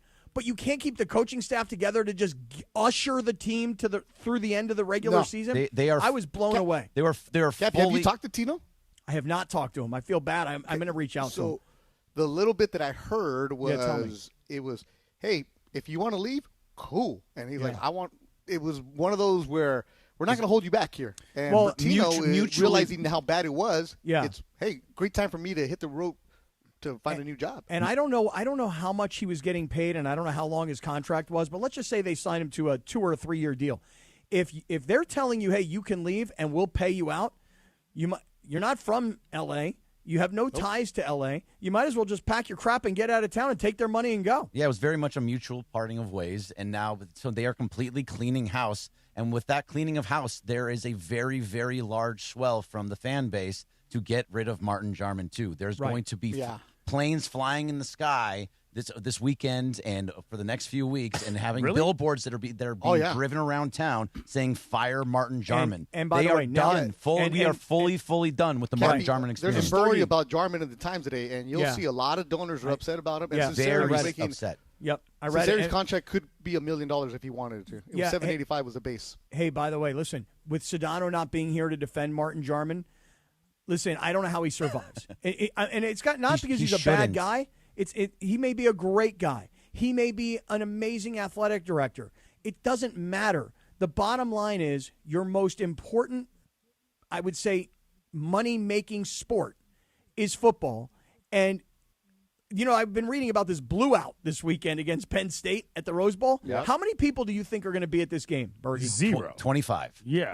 No. That might be high. That might be high. Well, let me tell you guys this. I say 45 because Penn State will have fans. Oh, no. The Penn State fans will all get in there. They'll be in white. I do know Martin a little bit, and I've spent a little bit of time with him. And I think the issue I always found with how he related to UCLA was that it always felt like he wanted to maybe be somewhere else, like between jumping conferences. It always sort of seemed like there was something else out there for Martin. And that's one thing if you're succeeding at a level. Remember, he came from BC. So, that's one thing if you're succeeding at a level that is making the current people happy. But if people feel that you've got an eye on the grass on the other side when what's happening in your own lawn doesn't work, that's a serious problem. That's the reason that Jim Mora was not brought back, because he was always looking for jobs in the NFL. Why and do you sense that, Clinton? I'm just curious. It's hard to explain, but it was just things. Look, you work with certain colleges, you hear things from ADs and people who work in athletic departments and this, that, and the third, and it just always felt like there was discussion about what was coming next as opposed to what they had now.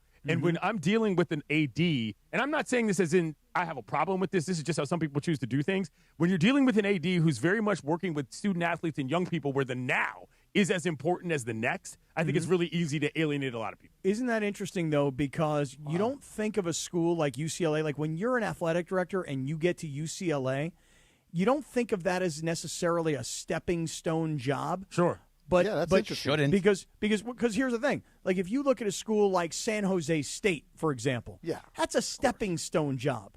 Fresno State could be a stepping stone job to get to the top level. Cappy, think about it like this, though. What about the school across the street? You see what I'm saying? And so, like, yes, whilst it's not a stepping stone job nationally, it might just be in this town alone.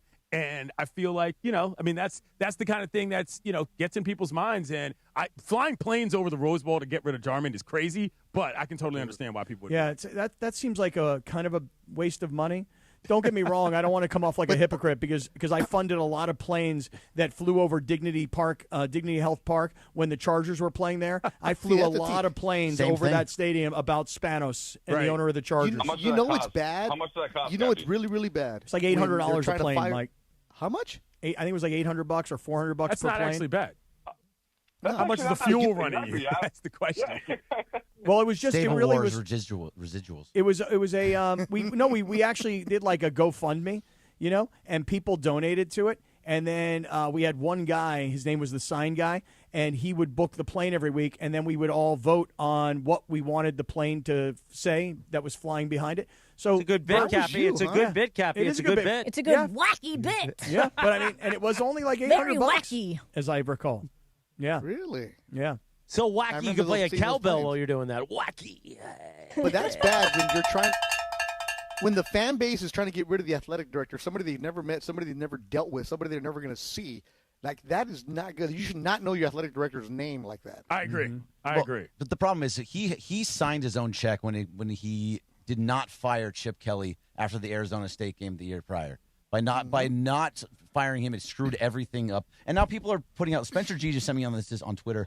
UCLA is the only FBS team to not lead a single second this season. Single second. Yeah. What? Yeah. Not they haven't one let a snap. solitary. Not for one second. snap. Yeah.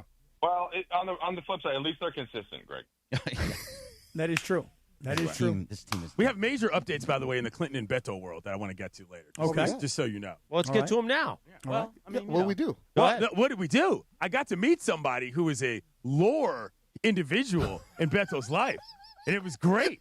I In left all that our lives. ballpark All our lives. feeling invigorated in a way that I hadn't in a long time. You know who I crossed paths with, Morales? Let us guess. Right. Daggone real. I met Ron the Caddy. Ron the Caddy screaming my name from across the left field daggone thing, making the whole scene embarrassing. But I have to ask one important question. I love that guy. I love Ron the Caddy. Did you sniff his keys? No, I did not. Did he show you his videos? Is the second question. That's the other thing. There was not. Because there's two things with Ron the Caddy. That did not happen. You can sniff the keys, which I can't anymore. I understand. But his videos, keys open doors, as they say. But his videos, oh my his God, his videos are amazing. You didn't see any funny. videos? He's real life funny and real life resourceful. I thought this guy was just blowing smoke every time I'd listen to him, call into the programs, or see his TikToks. No. Real life funny dude, so thank you, Beto. Beto's got his face covered. Beto, I had this. It was Beto, a ridiculous situation. But Beto, I had this weird dream. I know this is going to sound super bizarre, but I had this weird dream. I have so much Ron the Caddy in my life. I have so much Ron the Caddy in my life. I had this weird dream that Ron the Caddy was like, Cap, I'm coming over to your house, man. I'm like, no, don't. Let's meet out. And he's like, no, man, I'm coming over to your house, bro. And I'm like, no, man, let's meet at the bar down the street, dude. And he's like, no, man, I'm coming over. And the reason I kept saying no is because I felt like once he got here, there was no way for me to push him out the door. Versus if I met him at a bar, I could actually leave and go home.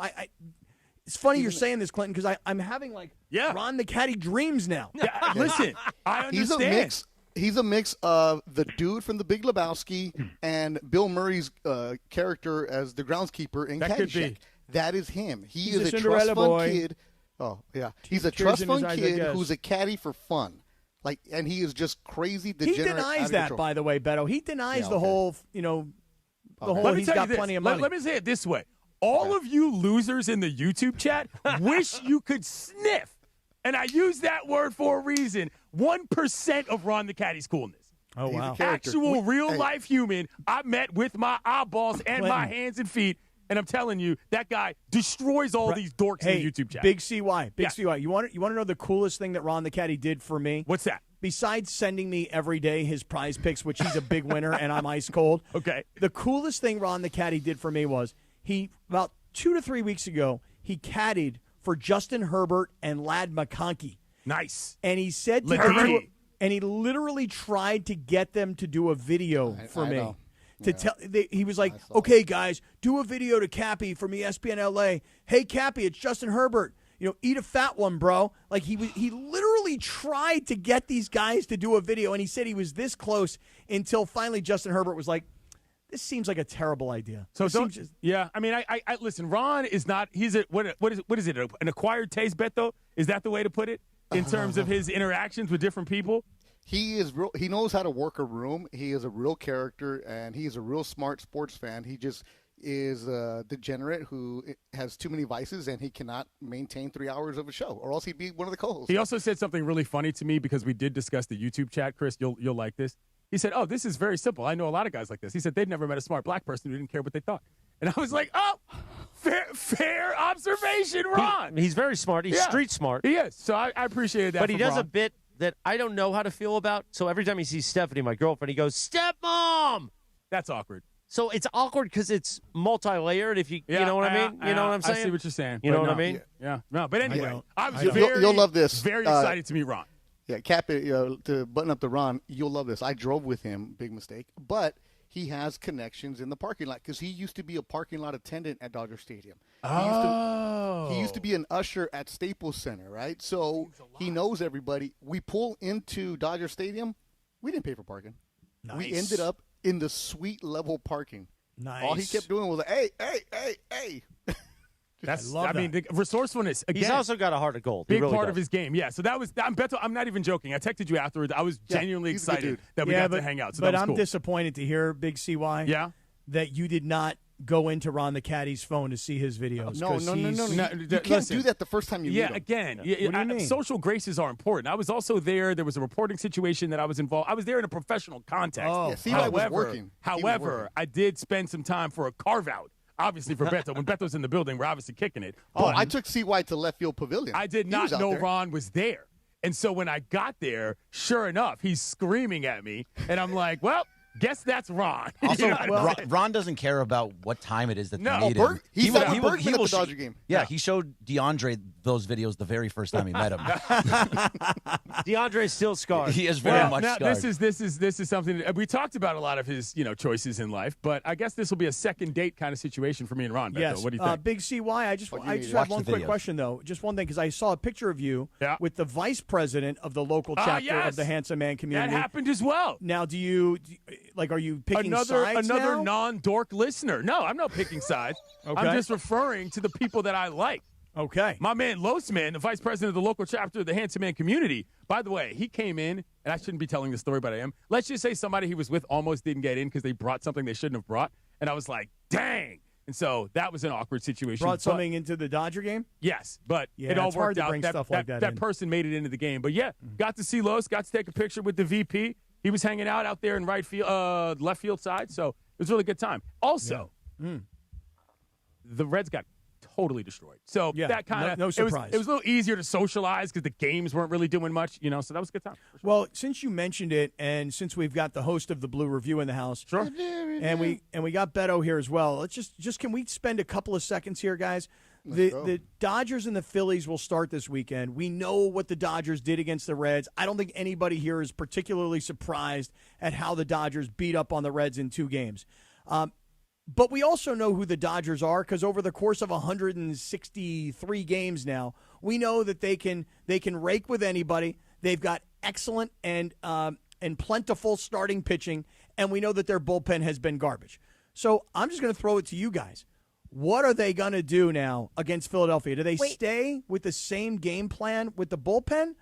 Or because, honestly, the Phillies will make them pay the way Cincinnati could not. I got to ask Clinton. I have to jump in here. Clinton, I heard you saying that you were very nervous about Shohei starting. Yeah, I don't love the idea of the usage rate. It's not super nervy in the context of whether or not he's going to do well. I'm just concerned about the fact that with the nerves, the anxiety of a big league start in the playoffs, he's not done that before. He's done it in the World Baseball Classic. Trust me, it's not the same. I've been to both for covering them. There's part of me that feels like because he doesn't run the bases the same way when he pitches, it provides a different situation. And, again, it's just more to do in a big spot. That's where my nerves are. It's not about whether or not he can compete. It's whether or not something's going to happen body-wise that's going to give out. When you say running the bases, are you talking about stealing bases? Because he still will go first to third. He'll still go second to home. I mean, first He'll to still third, run those types of bases. Slides and the things of the like. You know what I'm saying? Those will all be the same. He won't steal bases. Well, you don't know that. I mean, he got hurt sliding last year in the World Series. Right, no, what I'm saying is what his not mind is going to tell him, not just what the strategy is. You know how sometimes the guy will come back from an ankle injury or a knee injury, and that's different than now. And you'll say, well, if he trusts himself, maybe he can do it. That's what I'm wondering. What is Ohtani going to trust of his own game from a base pass and a hitting standpoint that will be different if he's pitching as well? That's what my actual concern is. I understand. I'm saying the mental aspect with Shohei Ohtani is not something that I ever worry about. He just won't steal bases, and he doesn't need to steal bases, and I'm glad he's not stealing bases. That's everything else where is we differ perfectly in base running strategies. But I see what you're saying. Right. I'm just concerned that usage rate could come back to be an issue. It could.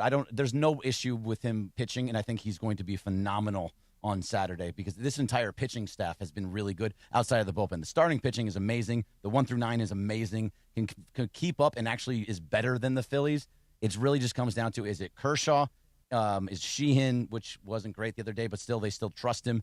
And who's going to be – and Roki Sasaki. Those are kind of the guys besides maybe a Trinan sometimes. Sure. You know, the whole thing about stealing bases is it just would occur to me that if you're pitching, you don't want to steal a base and take a risk of hurting a finger, breaking a fingernail. Right. I mean, that's what I'm saying. So what my question is, though, is when he's on base, maybe somebody knows this detail and I didn't pay attention to it during the year. When he's pitching and he's on base, can he wear those like cool mittens? You know, Those things are all the rage. Yes, you are allowed to. You're also allowed to wear. You're allowed to wear a jacket when you're on the bases in when you're a pitcher in the National League. Pitchers don't do that anymore. I know. I wish they would. I hope Ohtani breaks out a jacket. That's like the number one thing I'm rooting for. That'd be tight. Good. Hey, the Phillies are. He needs to be more aerodynamic. None of that stuff. I thought he wasn't running, Greg. What happened? He runs first to third, runs second to home. So the odds, Cappy, we always look at this, right? So the Dodgers are a slight favorite to win the series. But for Game 1, because it's Christopher Sanchez, the Phillies are a slight favorite to win Game 1. So Vegas has something interesting. But according to FanDuel, the Yankees and the Dodgers are the favorites to win the World Series, and then the Phillies and Mariners are right behind them, and then the Brewers and the Cubs. So right now, at FanDuel, the Dodgers and the Yankees are plus 410. Phillies are plus 500. Oh. Hey, Bergie, any numbers related to Dodgers, Phillies? Because I just remember the series that was here late in the season when the Phillies wrapped up the division and they celebrated and took their pictures, and the next day I was like, oh well, I mean the Dodgers are going to crush because the Phillies were all wasted last night. And as I recall, the second day was the day that Ohtani had the 5 shutout innings and the no-hit innings when Dave yanked him in that game and the bullpen blew it up. Any numbers on Dodgers versus Phillies on the year, and any numbers related to the Dodgers' road success on the year? I know I'm throwing a lot at you. The Dodgers only won one game against the Phillies and the Brewers combined, if that helps you out. So they won that one game, the third game at Dodger Stadium. But besides that, they've lost every other game to them. On top of that, Phillies Park, much tougher place to play than the Brewers Park, respectfully to everybody in Milwaukee. The Phillies' yard is one of the toughest environments of all of the big leagues, Cappy. Never mind just who they might have to face on their way to the World Series. All right, 9:37. Thank you so much to everybody. I think we should cleanse the palate for a few moments. Take our one YouTube break. Sammy Batesh, our ESPN LA Kings insider, is going to jump in this mess. Next, Beto, you hanging out? Everybody hang out. Okay. I'll hang out. I got to get a ride home from Lindsay, so I'm hanging out. Okay. We'll take a 2-minute timeout. The ESPN YouTube hour with the Sedano and Kap Morning Show. Smile. It's Friday, even though the Rams broke my heart last night. 9:38 in the morning. Quack, quack.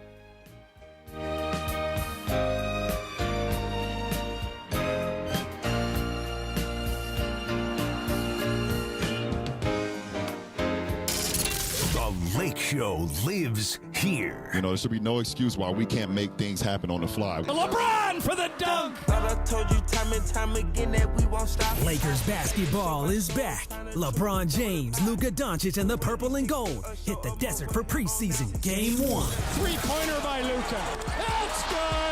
Lakers Suns. The preseason starts tonight. Coverage begins at 5:30 p.m. Your Lakers, your season, your home. ESPN LA. Hey guys, Cappy here. When disaster strikes, you need an ally who truly understands your needs. Avner Gatt is here to help you navigate the complexities of insurance claims. Are you feeling abandoned because your home is unlivable and your insurance company isn't cooperating? Or perhaps you're being pressured to use a contractor with poor reviews. You've been loyal to your insurance company for over 20 years, yet now they treat you like an outsider. Avner Gatt knows how to turn the tables. We protect homeowners from the games and fine print that insurance companies are known for, and we cover all of Southern California, ensuring your voice is heard and your home is restored. Visit AvnerGatt.com or call 818-917-5256. Avner and his family personally take your calls with 5-star ratings from Yelp, Google, and the Better Business Bureau. Don't let your insurance company dictate your future. Avner Gatt is here to help. Visit AvnerGatt.com or call 818-917-5256. Avner Gatt, your claim, our game. 710 ESPN, the home of the purple and gold, and the home of Mason and Ireland. Luka Doncic. I'm great. You guys? You go through this body transformation. I did too. I gained 15 at the end of the season. Do you have any advice for me? I don't. You're a lost cause. It's over for me. Mason and Ireland, weekdays at noon on 710 ESPN, the ESPN LA app, and on YouTube at ESPN Los Angeles. 9:40. The Sedano Kap Morning Show on a Hina Friday. Tuesday night at Crypto.com Arena. The Los Angeles Kings return to the ice as the regular season begins. We'll have your coverage. Luke Robitaille. Luca, too, is part of our radio station, but Luke Robitaille will be with Mason and Ireland to start the Luke Robitaille show once again on Tuesday. And our very own Sammy Batesh, who is now our ESPN LA Kings insider. He'll have his first night of Kings postgame show. Kings Talk is what they talk about and what they call it. And Sammy joins us now on the Sedano and Kap Morning Show. I'm stumbling through everything because I'm still heartbroken about the Rams last night. I understand. Hey, just a quick question before Sam comes on.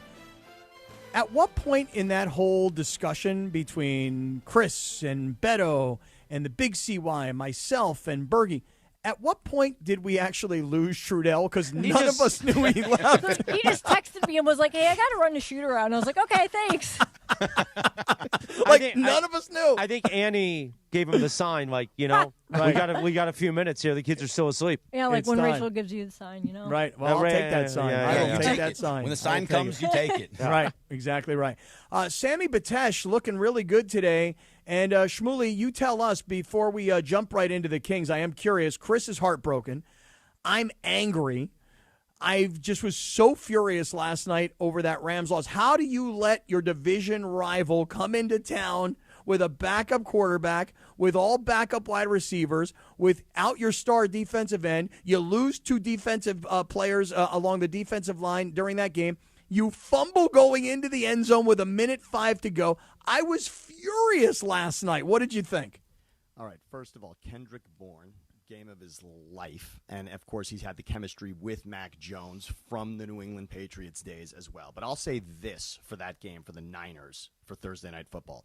That is the biggest win the Niners have had since they won the NFC Championship 2 seasons ago to end up in the Super Bowl. Nothing about last season for them was memorable whatsoever. This was the biggest game they've had since that NFC Championship game, and they found a way to win it. And Mac Jones, by the way, looks spectacular. Yep. I don't know that Mac Jones ever looked this good in New England or in Jacksonville. He looks that good with Kyle Shanahan.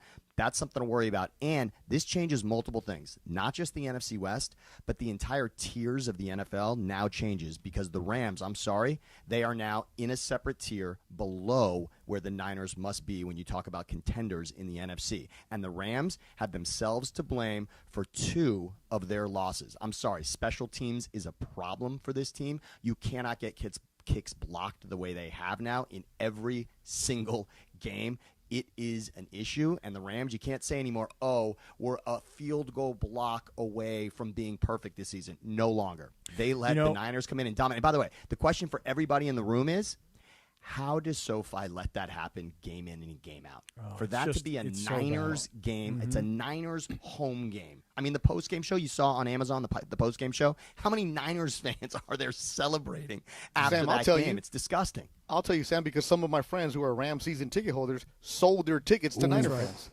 It's Because there's really, so much money to be made. You know what? I'm going to tell you, it's awful, and this will be our transition. I know Chris likes to move us along and make sure that we get hockey, and of course, I love that, and we're going to. I will say this much.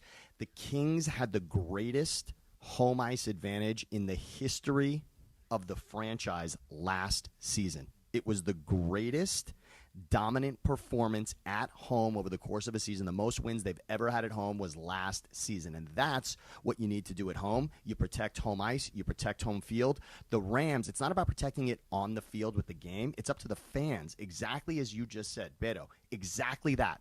How do you let that stadium turn red? It's gross. Sam, I was there last season in the playoffs when they screamed Skinner out of the room. This is Clinton Yates here, by the way, out of the rink. And you're right. That home ice advantage was palpable even to non-Pucks fans. Skinner. Yep. And even when his backup came in, they were still chanting his name, and they showed him on the bench. It was one of the more amazing things I'd seen in a playoff scenario in my life. It is spectacular. I got to get everybody there some Kings gear, by the way. We're working on that. We're working on getting we're working on getting Morales the flat. We need that flat bill hat. I need to get him that. But also, do you know that there is a Travis Matthews collab with Kings gear this year? Oh, you got to go to the team store. I mean, I know that Chris is a big Travis Matthews guy, and we got to get there. But I have a sweatshirt that is so soft and luscious. I can't wait to put it on.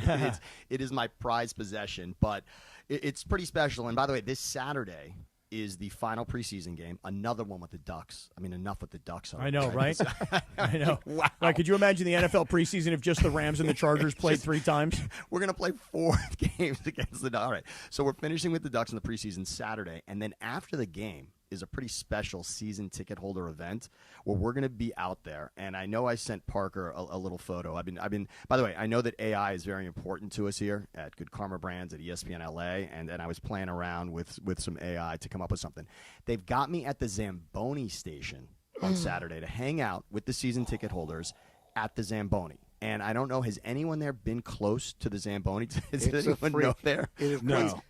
Zamboni, by the way, created in Paramount, California. That's where the Zamboni was born. Look, I think it's a That's where my pretty good barber photo. is. Wait, why do you know that, Beto? Dynamite drop in. Why do you know That's that? fantastic. Because Beto. I kid you not, Linz, when the first event I ever covered was a Kings Columbus Blue Jackets game. Oh, yes. I had a credential, and I went to the library, and I studied up as much as I could about Amazing. hockey, and I read something about the Zamboni being born in Paramount. There's a little, office there. You can go visit it. That is outstanding. And so there I'm going to be. I don't know if I'm going to be driving it, if I'm going to be fixing it as the mechanic. I'll be The song is explaining the what best. it does. Get a ride on my Zamboni. But this is great. Cappy, we got to get you on the Zamboni. You know what the Zamboni really is, by the way? You know what it is? Tell me. It is a professional scraper. That's what the Zamboni Hey, does. hey. Yes, the Hey, Zamboni hey. the Zamboni is scraping the ice. You know, yes, it's cleaning the ice and making it shiny for the next. But what it actually is doing under there, that's why it's dangerous. You can't get under there. It is scraping the layer of ice from the period before and making it new.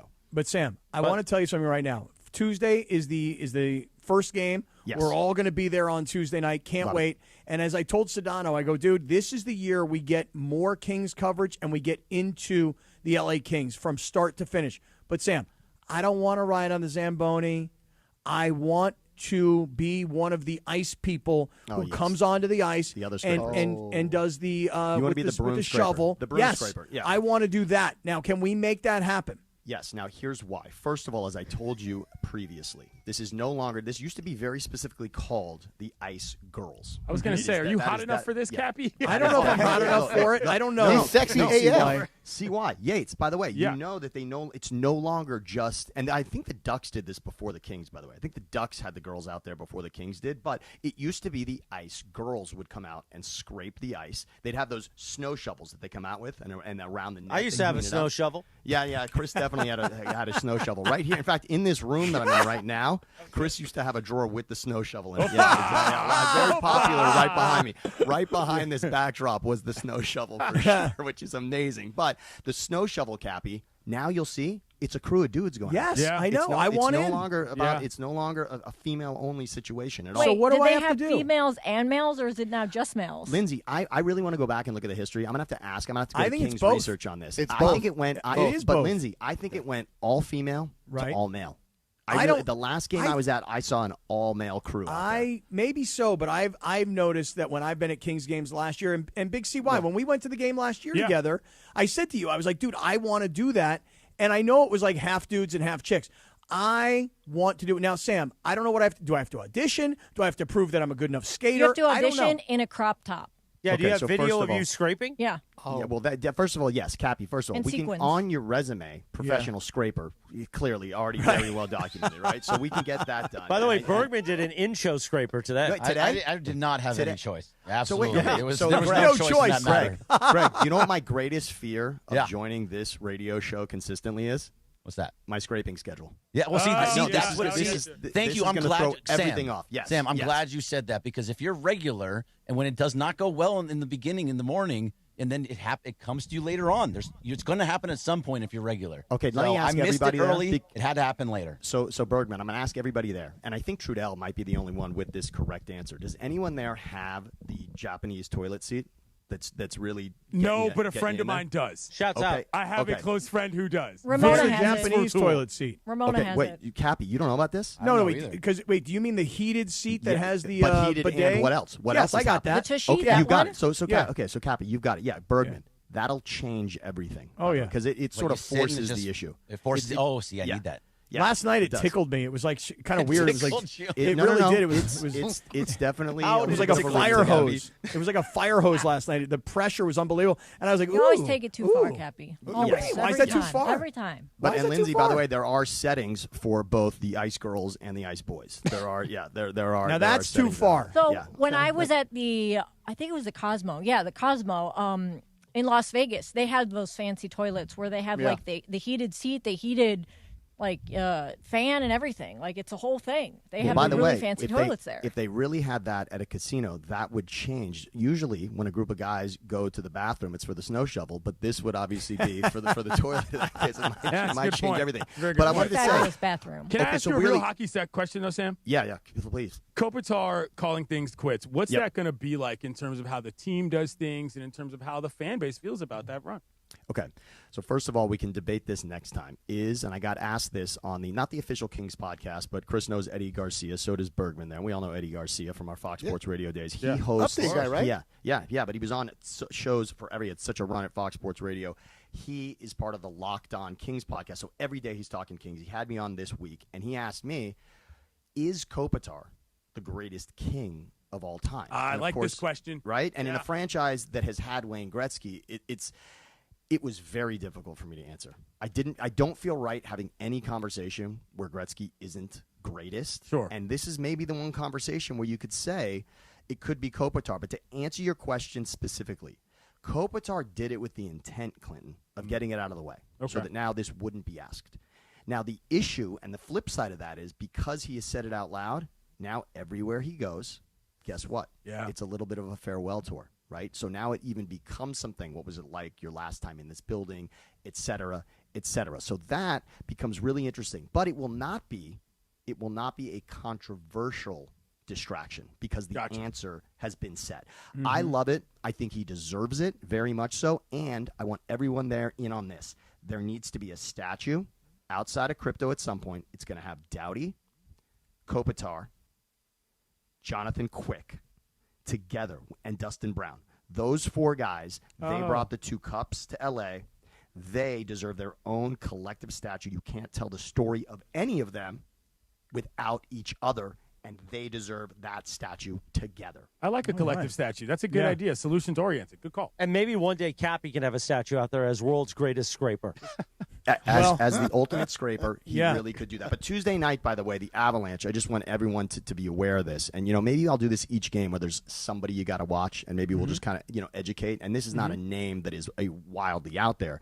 But Nathan McKinnon, this is the guy. This guy for the Avalanche is a special Hart Trophy MVP level player, Stanley Cup champion. This is the guy that is the heartbeat of the Colorado Avalanche. Each game, I'll just give you one guy. It may seem obvious to hockey fans. but it won't be obvious to everyone here. Yeah. That's the guy you got to watch. You know what? On the other team. But let me just add to Yes. that. You ready? Give us not just the guy on the opposing team. I know Give where us you're a going with Kings this, Cappy. player. You Come know on. exactly where I'm going. Okay. We Damn need you to right, help us Cappy. with our Come on. prize picks. Okay, here we go. Damn So, right. so, If- so so if, if- I got one for you, but to finish the thought, Cap. Well, the thought is that each time you're on, Sam, you give us a Kings guy and you give us an opponent guy. Love it. And then what we'll do is we'll make our prize picks around your two players. Perfect. And by the Yes. way, how about the Colorado Avalanche last night at the Rams game, all decked out in Rams gear? Because Stan gorgeous. Kroenke, we know, owns both of these franchises. So he had his whole hockey team there last night rocking his football team's gear. That was pretty cool. Showing the love, and I do appreciate that. And the guy on the Kings all season, Parker may have a photo. The guy I'm most excited about, Parker, is also Quinton Byfield is the guy we all got to be looking at this season. All right?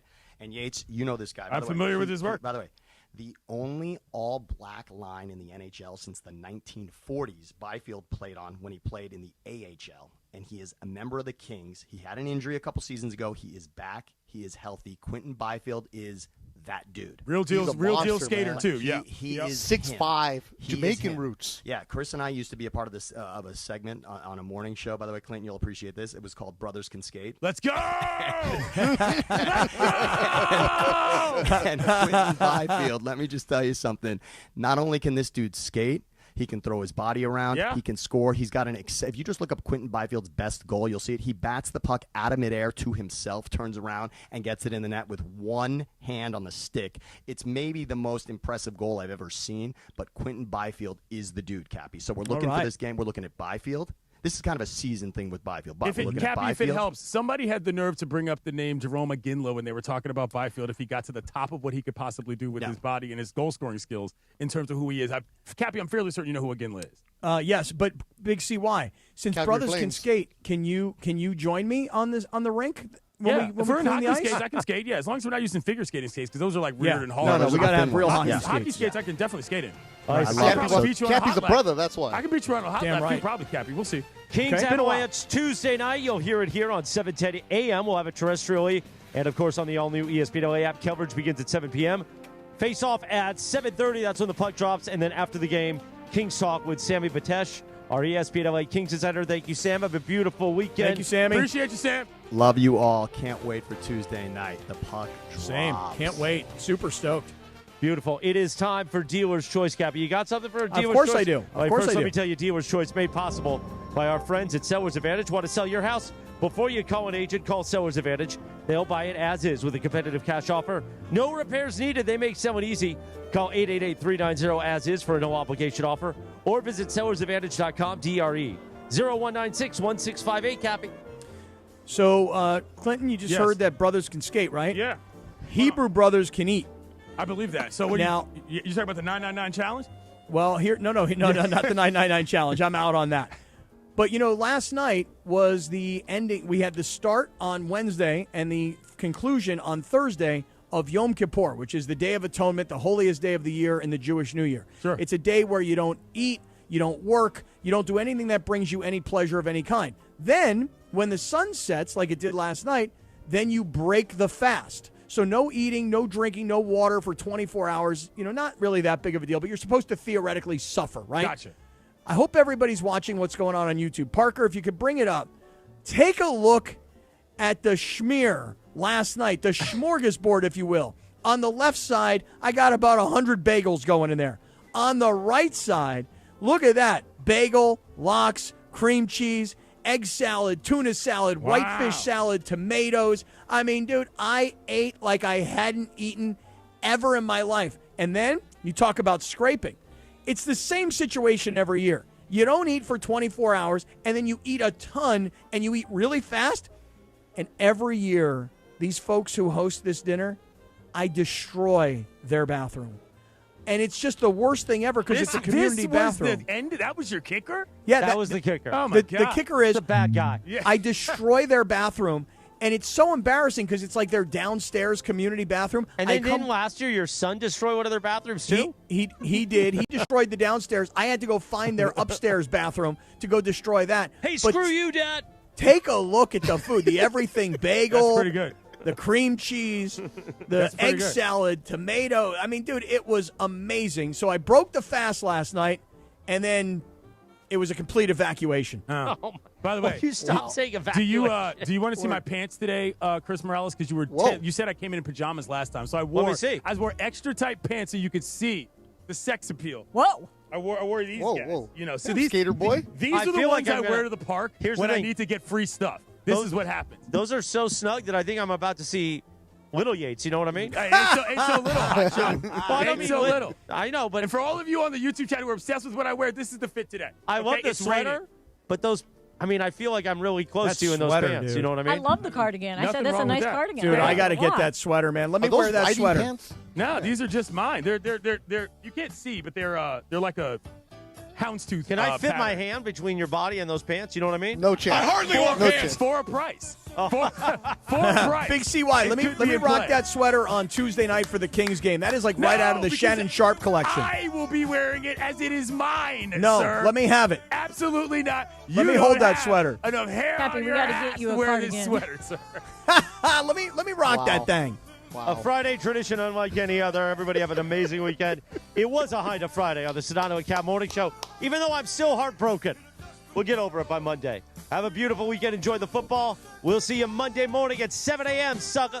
Love only y'all. Yeah.